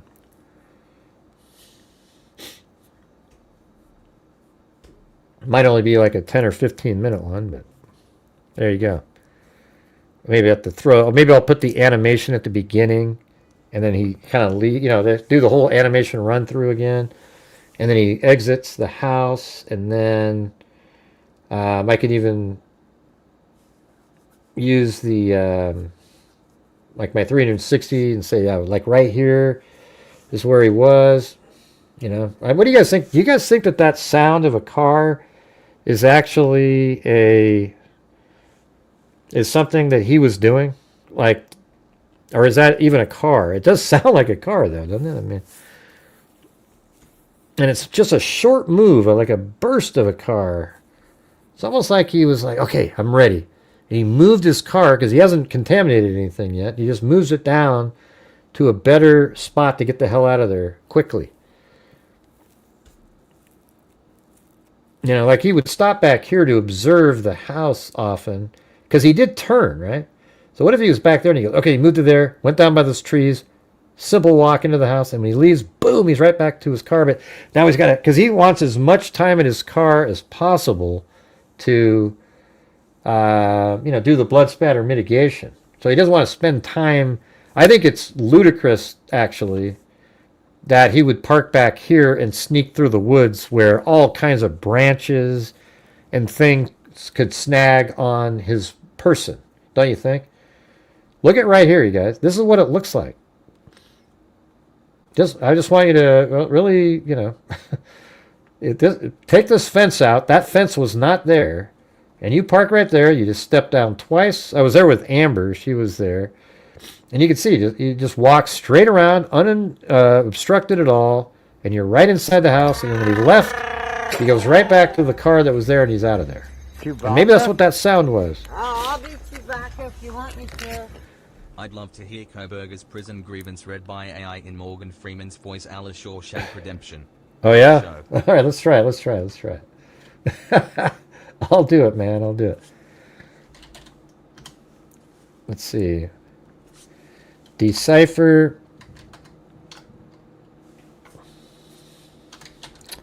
Kohberger prison complaints.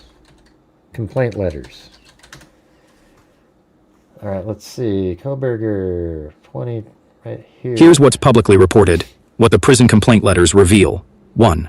A plea for transfer, July 30th, 2025.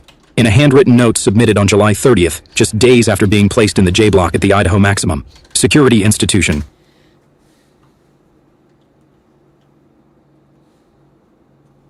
Got it. If you send me the prison complaint letters, images, scans, or text, I can decipher them for you.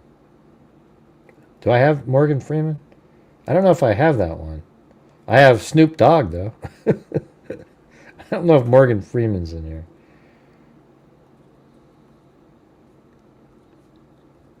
Ah, Jesus. Wait, what was that right there?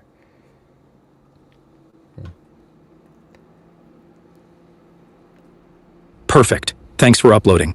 I'll decipher this complaint letter for you.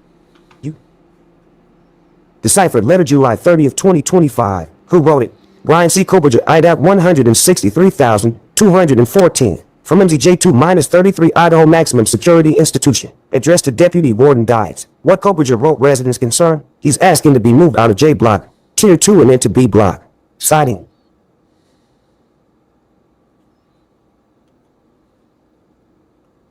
Perfect.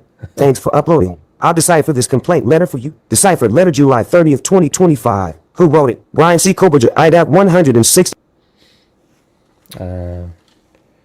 Give me the exact text from the letter. Do I have Freeman? Let's see.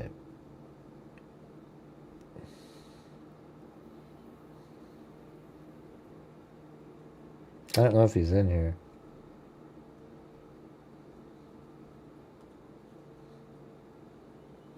Yeah, I don't think Morgan. Maybe we can try. There's Gwyneth Paltrow's in there.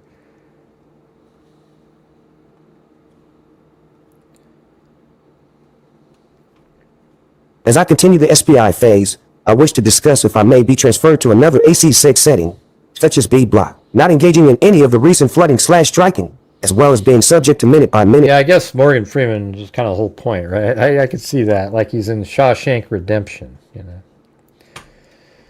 I don't know. I don't have Morgan Freeman. Sorry about that, man. Hey, we gave it a shot, though, huh? Gave it a shot. Snoop will work just fine. Yeah, I don't know. It needed to be Shawshank Redemption.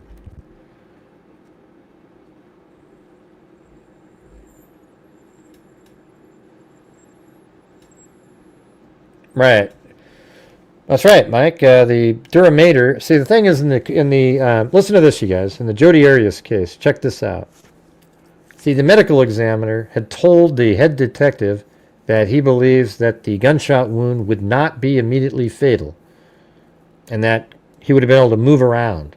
But then at trial, he said he would have been immediately incapacitated, which is not what he had told the detective years prior. In fact, the state argued that the gunshot was first for a year and a half and only switched it when Jodi Arias went with self-defense, switching from her ninja theory to self-defense, which included having the gunshot first. So then they switched to knife first.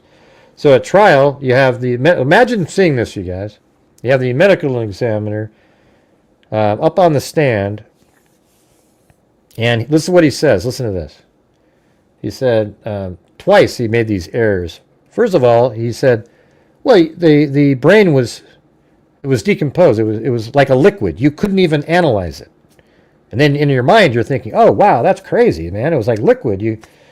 How could you tell if there was he actually put in the documents that he could not find a bullet track in the brain. And it said, but my observations are somewhat limited due to decomposition. That's what he said, right? So just somewhat, not, But at trial, he said his brain was liquid. You can't even examine it. And one of the few times that Wilmot was smart, said, well, then how did you do serial cross sections? You know what that is, right? That means you take the brain and you slice it. And then he goes, and he sort of looked nervous and thumbed through the autopsy, and he went, okay, so it wasn't liquid, it was softened. Yeah, but why did you say it was liquid first? Why'd you do that? Like, why did you say, I think you could make I don't know what Nermi and these guys are doing, because I think you could make a case it was such garbage. He goes, oh, okay, so it wasn't liquid, it was softened. And then he kept spending all of his time trying to get it more softened again. The guy was a total joke. And then he said, and then it said the duramater was intact, which is a leathery film that surrounds your brain, right? That's what it is. It's thick. It's a thick membrane, like a leathery thing that surrounds your brain, and it was intact. That means a bullet had not gone through it. And you know what he said to that? It was a typo. Give me a break, man. It was a joke, what they did in there. All right? And then he even was on the stand, and he goes, I think I said right here that he wouldn't have been immediately incapacitated. And then he looks over at Juan, and then he goes, he would be incapacitated because the bullet, it sucked, you guys. But nobody cared. You know why? Because that was the state. I don't give two shits what side somebody's on. If you do shit like that, I'm going to call it out, right? So even though I think Jodi Arias is absolutely the killer and everything like that, you can't have just bull crap like that going on in the court. And it made me angry, because nothing made sense when he started saying the knife was first. It was so stupid. You had these idiot experts on, like HLN. Okay, so he was standing in the shower, and then she stabs him in the back 12 times in a row, and then he finally turns around. Really? Are you serious? He got stabbed in the back 12 times, and then he turns around? Or how about the last photograph? You have Travis sitting in the shower.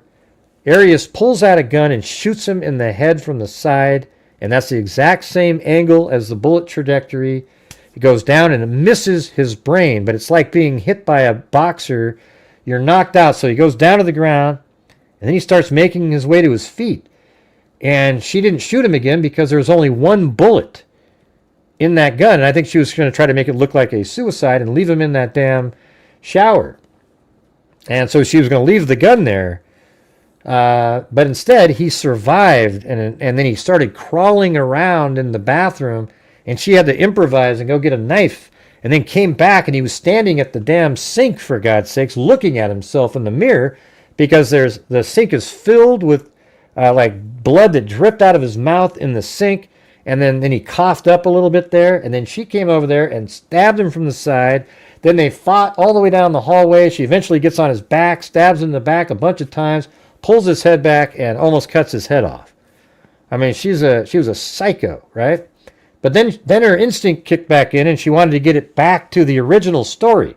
So where she killed him was at the end of the hallway, and she had to drag him by the feet all the way down and put him into the shower, and she sort of stuffed him into the shower in there, okay? And then she tried to rinse him off, and then I think she just thought, you know what? Yeah, I'm not going to leave she was going to leave the gun there, but now she's not going to do that. And so what she decided to do was take the camera, because she had lured him into the shower by taking pictures of him while he's in the shower. And we have those pictures. Like, she's taking pictures of him in the shower, luring him in there. And then at the end, after she killed him, she sat on a bed and sat there and went through all the photographs and deleted them off the camera. Then she took the camera with other bedding and threw it into the wash machine, thinking that it would destroy the entire camera and everything that was inside of it. And it did. It destroyed the camera. The only thing it didn't destroy was the little SD card that was in there. Then they were able to back engineer the deleted photos and thumbnails that were associated with those images and come up with the timing of, I mean, it was crazy, man. That was an absolutely crazy case. She absolutely went in there, premeditated murder, killed him. But the things that the prosecution was doing, I think was disgusting. I wouldn't even bother me if she got a new trial. I was so angry at these idiots. If she got exactly what she deserved, so is that really okay to go, well, the ends justify the means? And I don't know about that, man. She'd still be found guilty again. But at the same time, it just wasn't done right. It was completely bogus stuff that the prosecutor, the knife, and then, oh yeah, you know what they said? So after he was already had his head cut off, basically, she shot him in the head at the very end. Really? You got a guy whose head's almost not even on him anymore, he's bleeding out everywhere, and you're going to shoot him again, making noise in there? Oh, that's ridiculous. It's the first time in recorded history that somebody shot a decapitated head. Right. Unreal stuff, man. Unreal. So, yeah, that's a case that made me angry at the prosecutors. I'm usually always pro, like I believe in the prosecutors and law enforcement that they try to get as good as they can, but that was a case that I went, nope. This is, most of the stuff they were saying was legit. You know what's even weird about it? When the medical examiner, or not the medical examiner, the blood spatter expert who I just saw in another case recently, when she was in there, she was new. She would take these online courses and stuff. She worked through the exact order as if it was gunshot first. She went from the shower around by the scales, the toilet area, then the scales, and then up to the sink, and then over here. And it was like it's almost like they forgot to change the order. Anyways, I'm not trying to bore you guys to death, but just letting you know, I have these insane videos on the case out there. They're pretty good. Maybe I'll find that one that's and play it really quick. It's just I didn't even talk in them. Let's see. If I go to my channel. You guys care?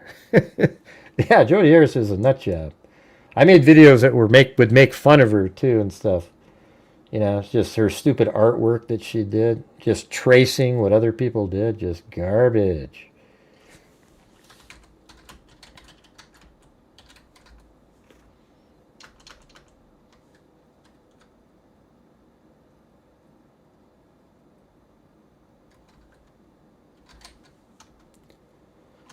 See, exhibit.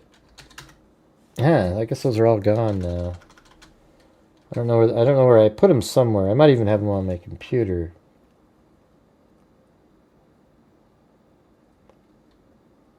Jodi Arias compilation. Let's see if it's in this one somewhere. I had this massive thing I played.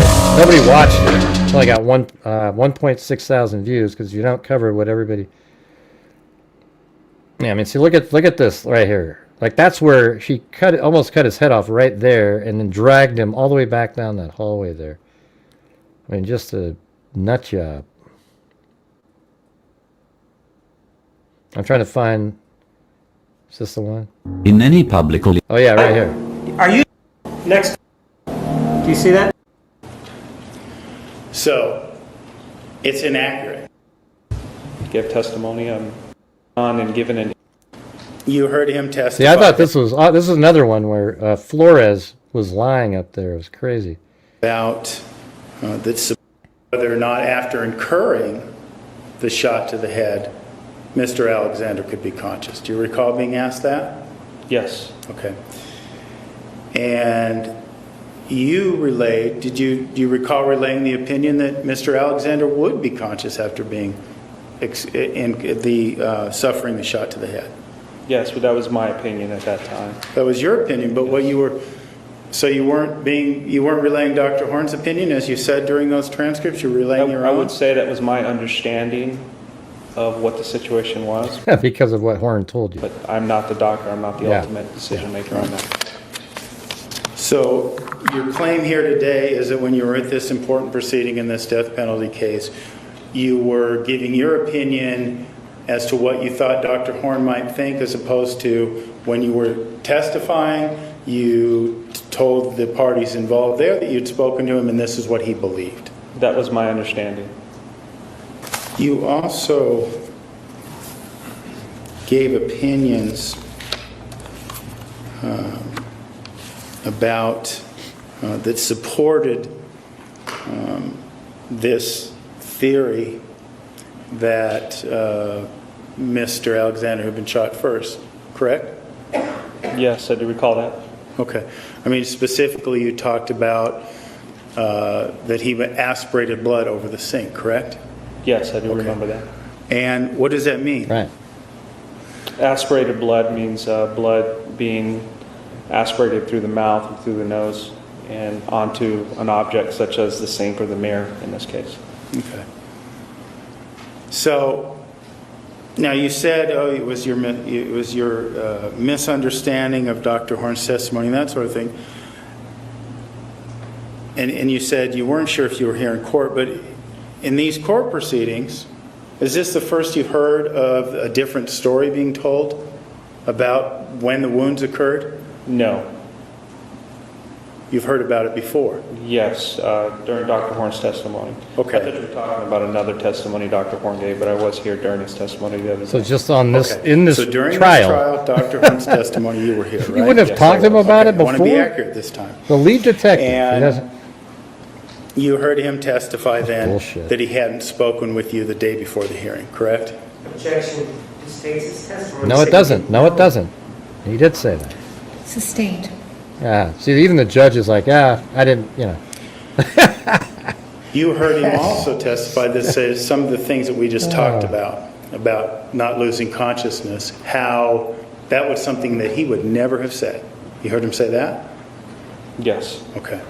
But that's what you testified to at the hearing? Yes. Okay. And so this change of story is something that you first heard about. Yeah, I totally agree with this defense guy right here. Nurmi. No, it's not the first time I've heard of it. Totally true. Okay. When was the first time you heard this story changed? I don't remember. It might be several months ago or a year ago. What was the context? I don't recall exactly, but I know Dr. Horn had gone and given an interview, I guess, with you and defense counsel, and something came out to me informing me of what he stated during the interview. Okay. Did you make any attempts to correct the mistaken testimony you gave in 2009? No, because I told the truth and spoke to what I believed at that time. I'm not about to change my testimony. But it was inaccurate. It was not inaccurate, it was mistaken. Yeah, it wasn't inaccurate, you guys. It was mistaken. Like, what? I mean, a mistake is inaccurate, but see, he has this conflict in it. This is what's going on in Flores' mind right here. He knows that he's saying exactly what he was told by Kevin Horn, but he goes, well, I wasn't inaccurate because he wasn't. He's mistaken, but now he knows it. Like, he's just struggling with how to say it because he knows what Horn told him was exactly what he said. So now he's saying, like, I mean, how ridiculous that is right there. Then he goes, That's my mistake if I mistook his words or misunderstood him, but I am not a doctor, and I'm not about to give testimony on experience of a doctor. I'm not saying you're a doctor, detective. I'm not saying that at all. But I'm saying, and we just talked about it, about the importance of giving accurate testimony. And in this hearing, you were asked specifically, if you talked to Dr. Horn, you said yes. You were asked if Dr. Horn had an opinion of the sequencing of the injuries, right? Yes. They didn't ask you, what do you think, Detective Flores? What's your medical opinion? They didn't ask you that, did they? No. They said, They asked you, what was Dr. Horn's Yeah, opinion? And that's a pretty simple question, straightforward, right? Yes. Okay. And so what you're telling us today is that you substituted your judgment for his? Is that what I'm hearing you say? No, if I gave that testimony, it was a misunderstanding of what Dr. Horn told me. Oh, I see. See how it's all, they do this all purposely to switch it? Okay. Sick, really. So, it's inaccurate, is what you're saying today? Yes. Okay. And that's what I asked you a few moments ago. Did you take any steps to correct your inaccurate testimony? And you said no, it wasn't inaccurate. It was a misunderstanding. Yes. I'm confused. Well, is it inaccurate or is it a misunderstanding? Which is it? See, Nermy did pretty good right here. What Dr. Horn told me. Okay, it's a pretty big one, isn't it? Oh my God. No, I don't believe so. You don't believe so? Okay. Yes, that's just that was like a video I made to show people. Look at this garbage here, you guys.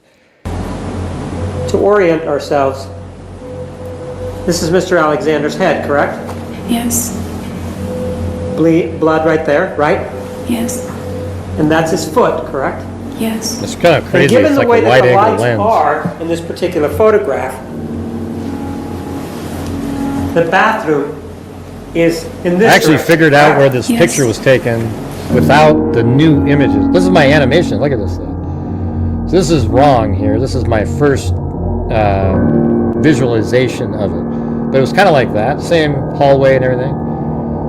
I made a much better one than this later. But see his foot there in the background using a wide angle lens.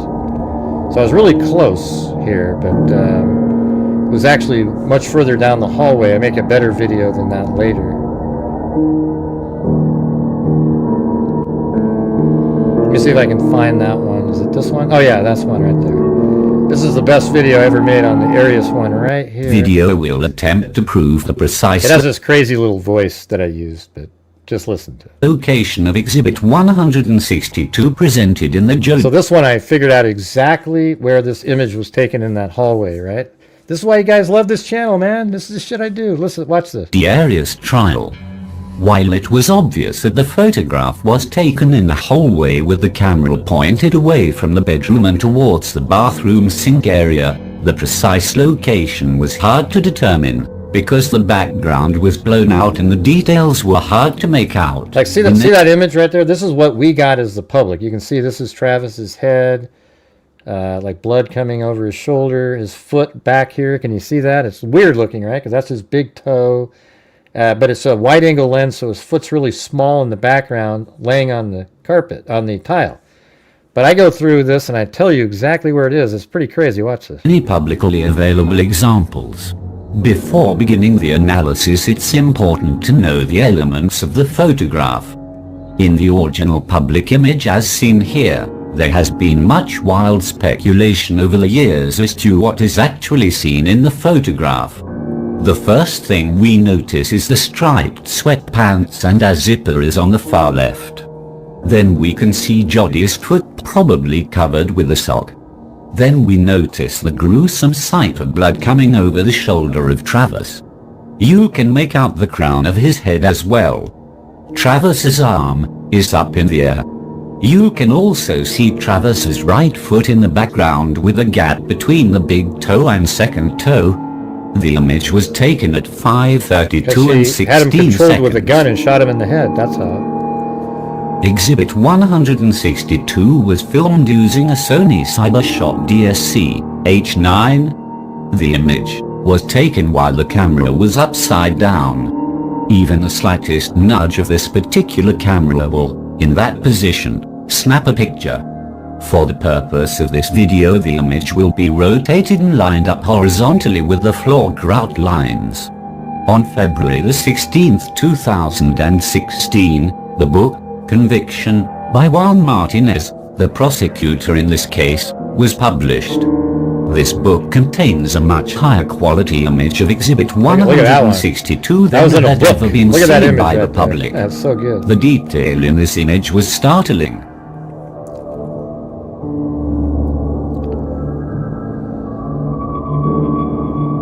Amazingly, the image shows the sink cabinets.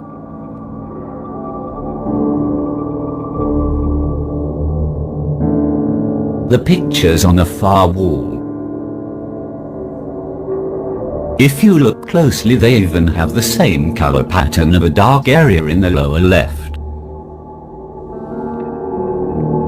Even the top portion of the round countertop mirror is visible in this image. Isn't that crazy? Another interesting detail is the door hinge of the linen closet. The shadow underneath the linen closet door is visible to the right of the victim's foot. The door stop can even be made out just below the victim's middle toe. This is sweet, man. I always forget how good this is. It has been known for years that the tile below Jodi's foot has an identifying mark.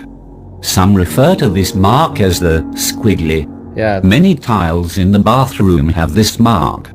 An examination of every tile in the bathroom hallway has revealed that only 3 tiles have the correct squiggly orientation, and they are the first 3 tiles from the carpet after the initial tile trim. What a stupid tile guy, though. Look at the squigglies are the same. See that? There's one right there, right? But he put 3 in a row that were exactly the same orientation. All right, but here we go. Check it out. I have determined that the tile that closest resembles Exhibit 162 is tile B. As you can see, Jodi's foot and pant leg can clearly be seen along with the zipper in the back. Based on the grout line, it's clear that Jodi's foot is in the tile above tile B. See, that's where her foot is right there. Look.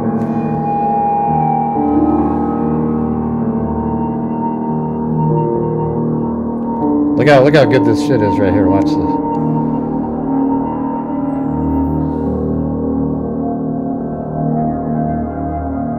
Watch this. Boom. I mean, look at that. I just nailed that one. Even look at the 3D countertops and everything in the background. They're almost exactly the same. One final interesting fact about this image discovered during the analysis for this video is the presence of a liquid, probably blood, between Jodi's foot and the squiggly mark. See how it's shiny right there? If you compare the specularity or shine of this location with the other visible tile, you will notice a large difference, almost of a reflective value. I hope this analysis helps better explain Exhibit 162. Yeah. It's pretty sweet. So this is what I think. Watch, here it is. Here's my theory right here. Watch.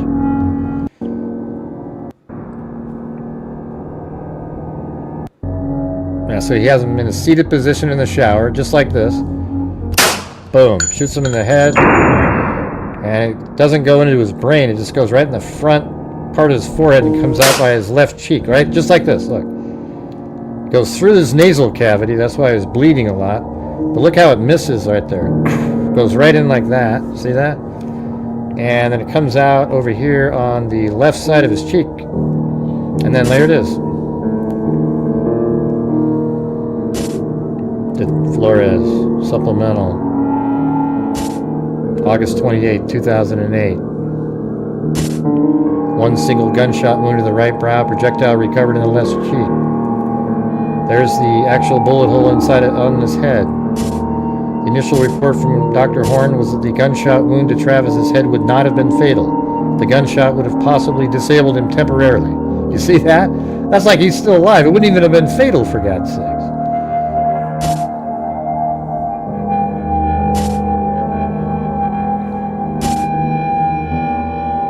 Sharp force trauma of the neck and torso. Kevin Horn, medical examiner. The wound track traverses the right anterior fossa without gross evidence of significant intracranial hemorrhage or apparent cerebral injury. He doesn't see it, although examination of brain issue is somewhat limited due to the decomposed nature of the remains. Somewhat. There's no gunshot wound of exit. So there's the bullet in the x-ray right there on the side of his head. The wound track trajectory is right to left and downwards, just like how I did it in my video. Those, see how, there's where it even shows you right there where it went in and came out.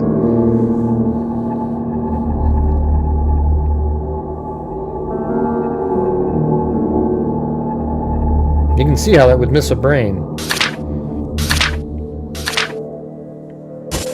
The duramater and phallic cerebral are intact. Cerebri are intact, see? The tough fibrous membrane forming the outermost of the three covering the brain. See, there it is, duramater. How would a bullet hit his brain if that's still intact? Because it didn't. He did multiple serial cross-sections of autolyzed brain, did not reveal the presence of a track, I guess is what it says.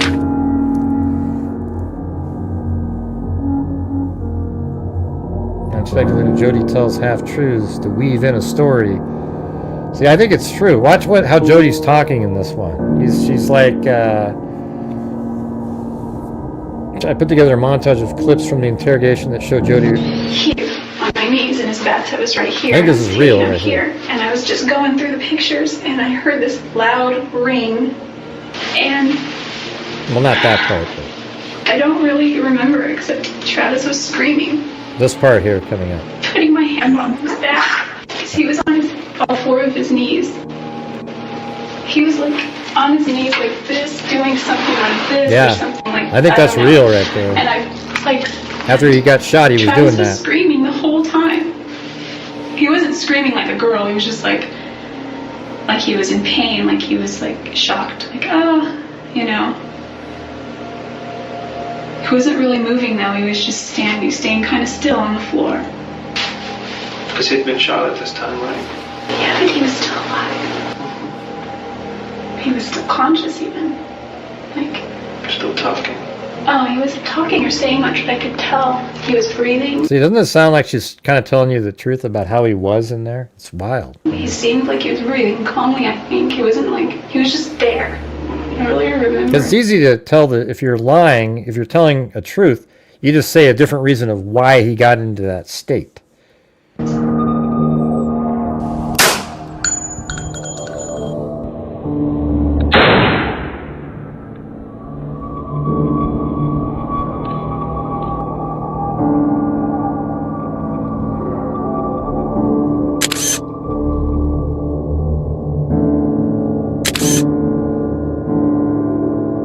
And imagine if this trial was today, my videos would get 1 million views apiece.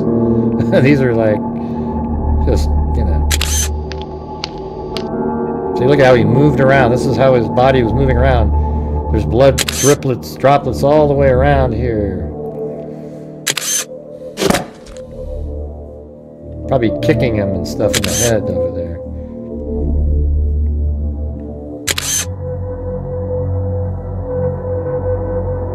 Look at that. He's at the sink.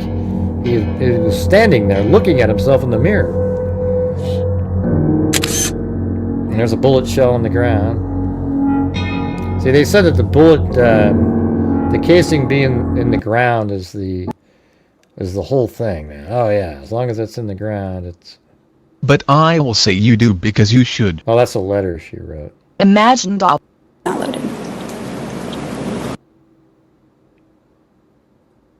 Oh, that was funny, that one. Didn't include this part about loading. You did say... What do you guys think of this one here? I think this is one of my most creative videos I ever made right here. Just kind of, you know, almost, you know, it's like a level of, like, thinking about something. So look at, she's in this interrogation, and she draws a map, and is trying to explain, and I actually trace what they're drawing, and it makes a good map of the bathroom. Watch. See, look, she starts drawing. So he's going to do it. And so I actually trace what he's doing in the bathroom. Long hallway to this bathroom. There's the hallway. Sink. That's what the sink is, yep. The closet here. Right, that's right. And then you have the shower. Yep. And then the bathtub. And then there's the bathtub, yeah. And then there's the It goes around like here.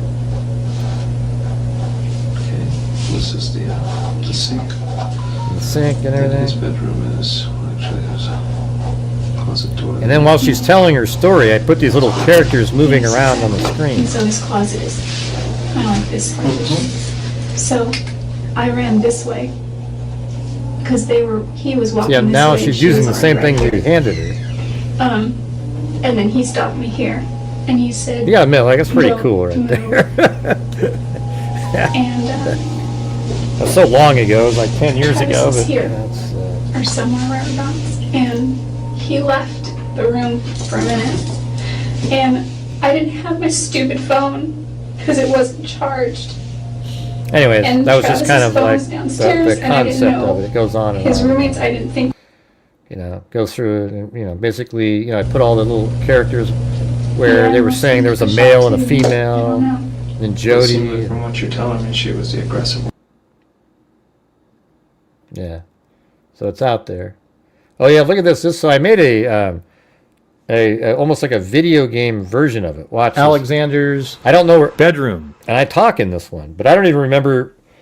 I can't find this. I made the whole model. This is my model of the house. Watch this. Okay, you're able to walk around. Now, what you do in this This is game, 10 years ago. I guess you call it, is move around with the A, Listen to my S, voice. D, I and can W barely keys. talk. S is backwards, W is forward, A, move the mouse around exactly where Hey, they're look at this. located.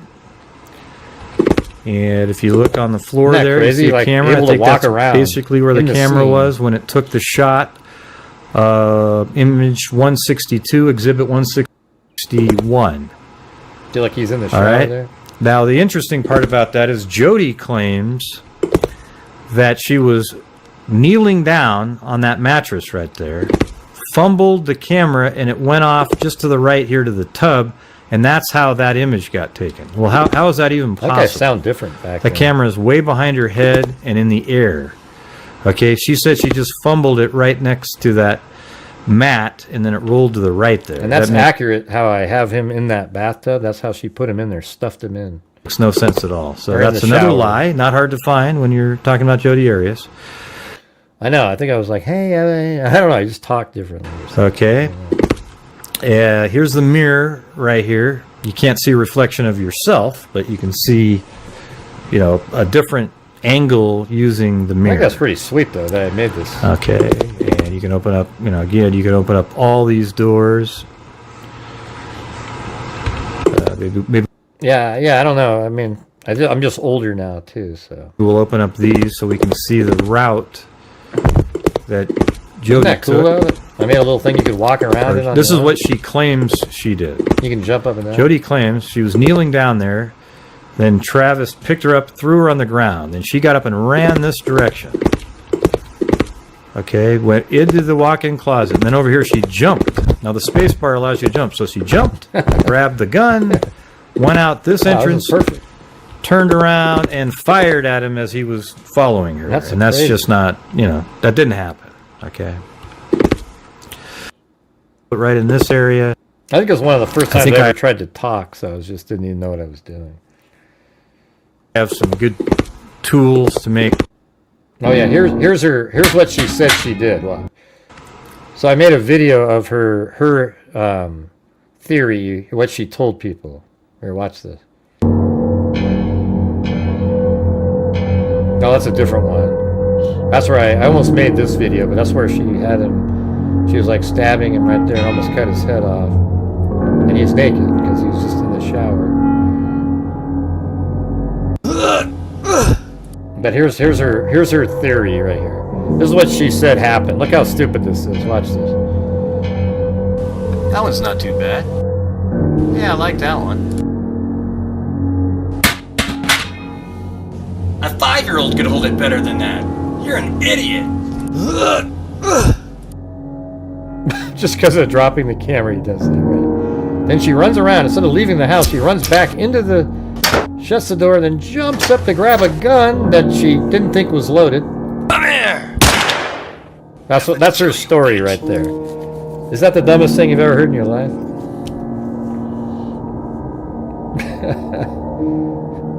Here's the 50% speed version.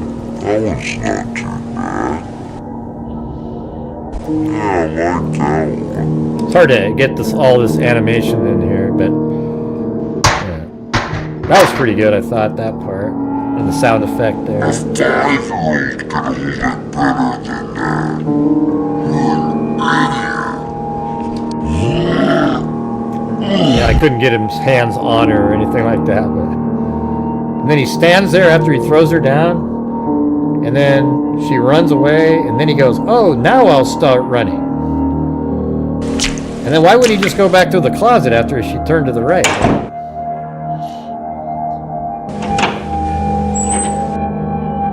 And then he has to wait again for her to get the gun. Now he's right on her and then she turns. That's the stupidest theory I've ever seen. Effing. Yeah, it's the dumbest thing ever. Oh, this is one I made with her singing. Of our dear Savior's birth. That's her singing.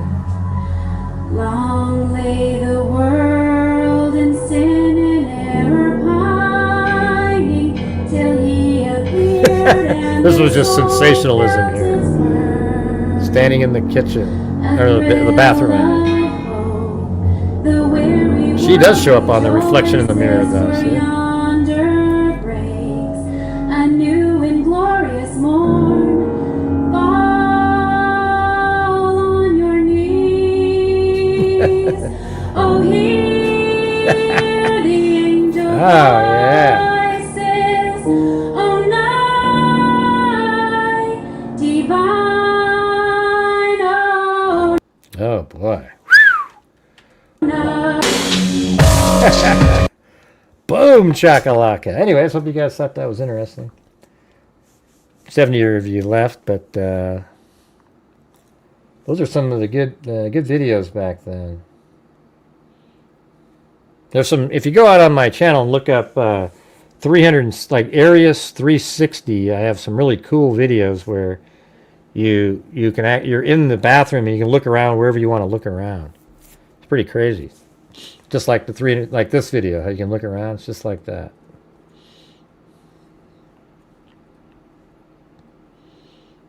Let's see.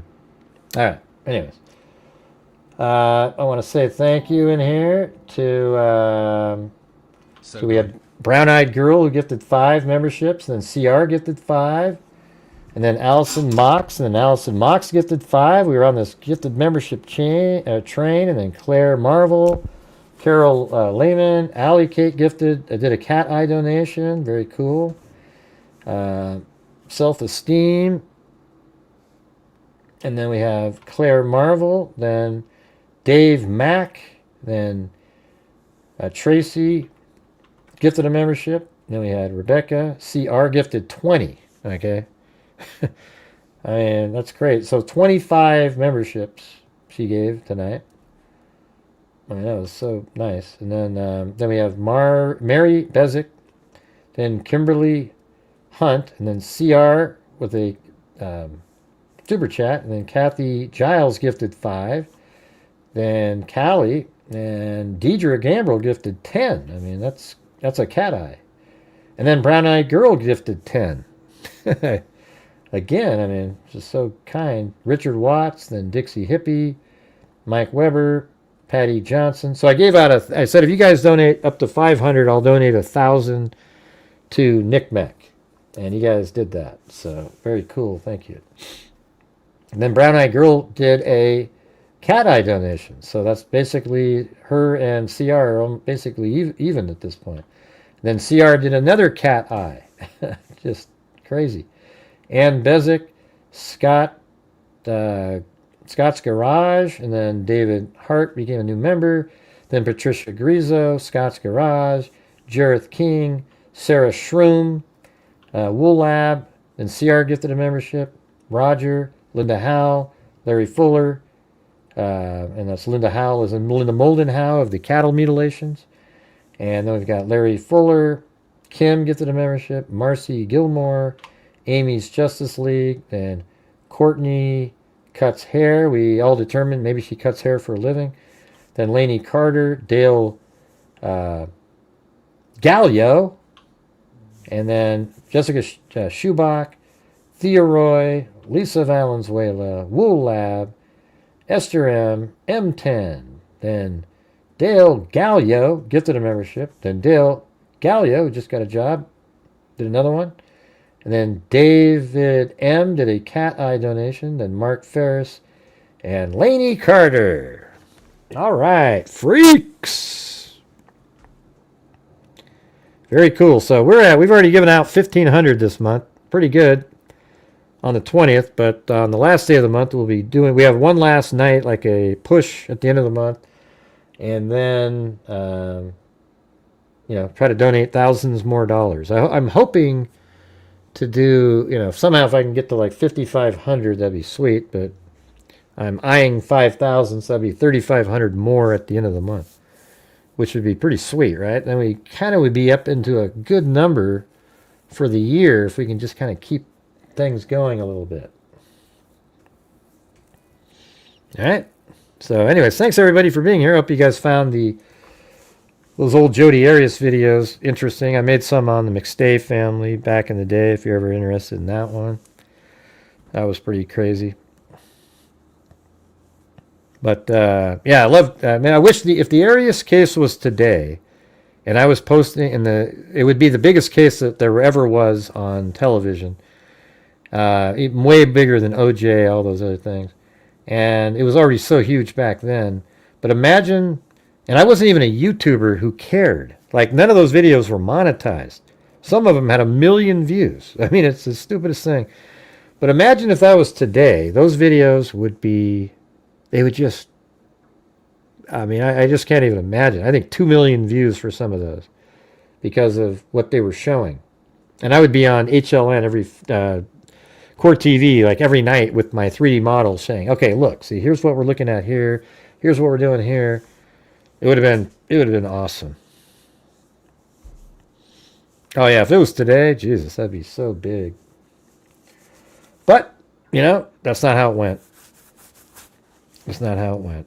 I'm sure YouTube made money on my videos. I didn't.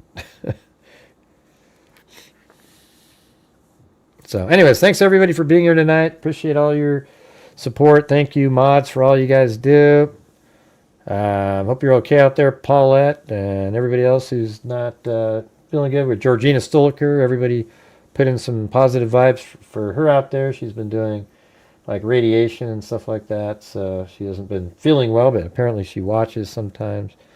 So I put out some positive vibes for Georgina Stoliker. All right. So anyways, thanks everybody. Appreciate it. We'll see you guys tomorrow, all right? And as I always say, until next time.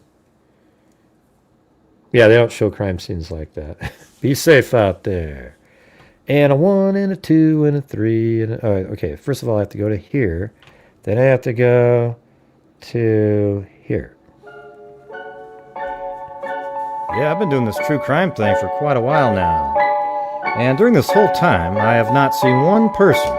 Crime dissector, the rejector. Crime dissector. What are you talking about? The rejector. I'm a certified human lie detector. See, I told you, Mary Lou. On a stretcher. Oh, that's pretty good. Try and play me like an old projector. Crime sector is my nectar. Professor Greg is gonna give another lecture. Crime collector, freak connector. And I'm always gonna be a protector. Fool deflector, interceptor. And a needle and a speckle with a vector on his pector. With all respect, y'all. Just remember, I've a type of fucking check you. I have no agenda. I'm a pretender. And I'll sell it to you straight without the blender. And in the end, I'm gonna send you on a mission to reveal the true offender. Yeah, so I'll just get right back to work. All right, everybody. Talk to you later. Thanks again, everybody. Really appreciate it.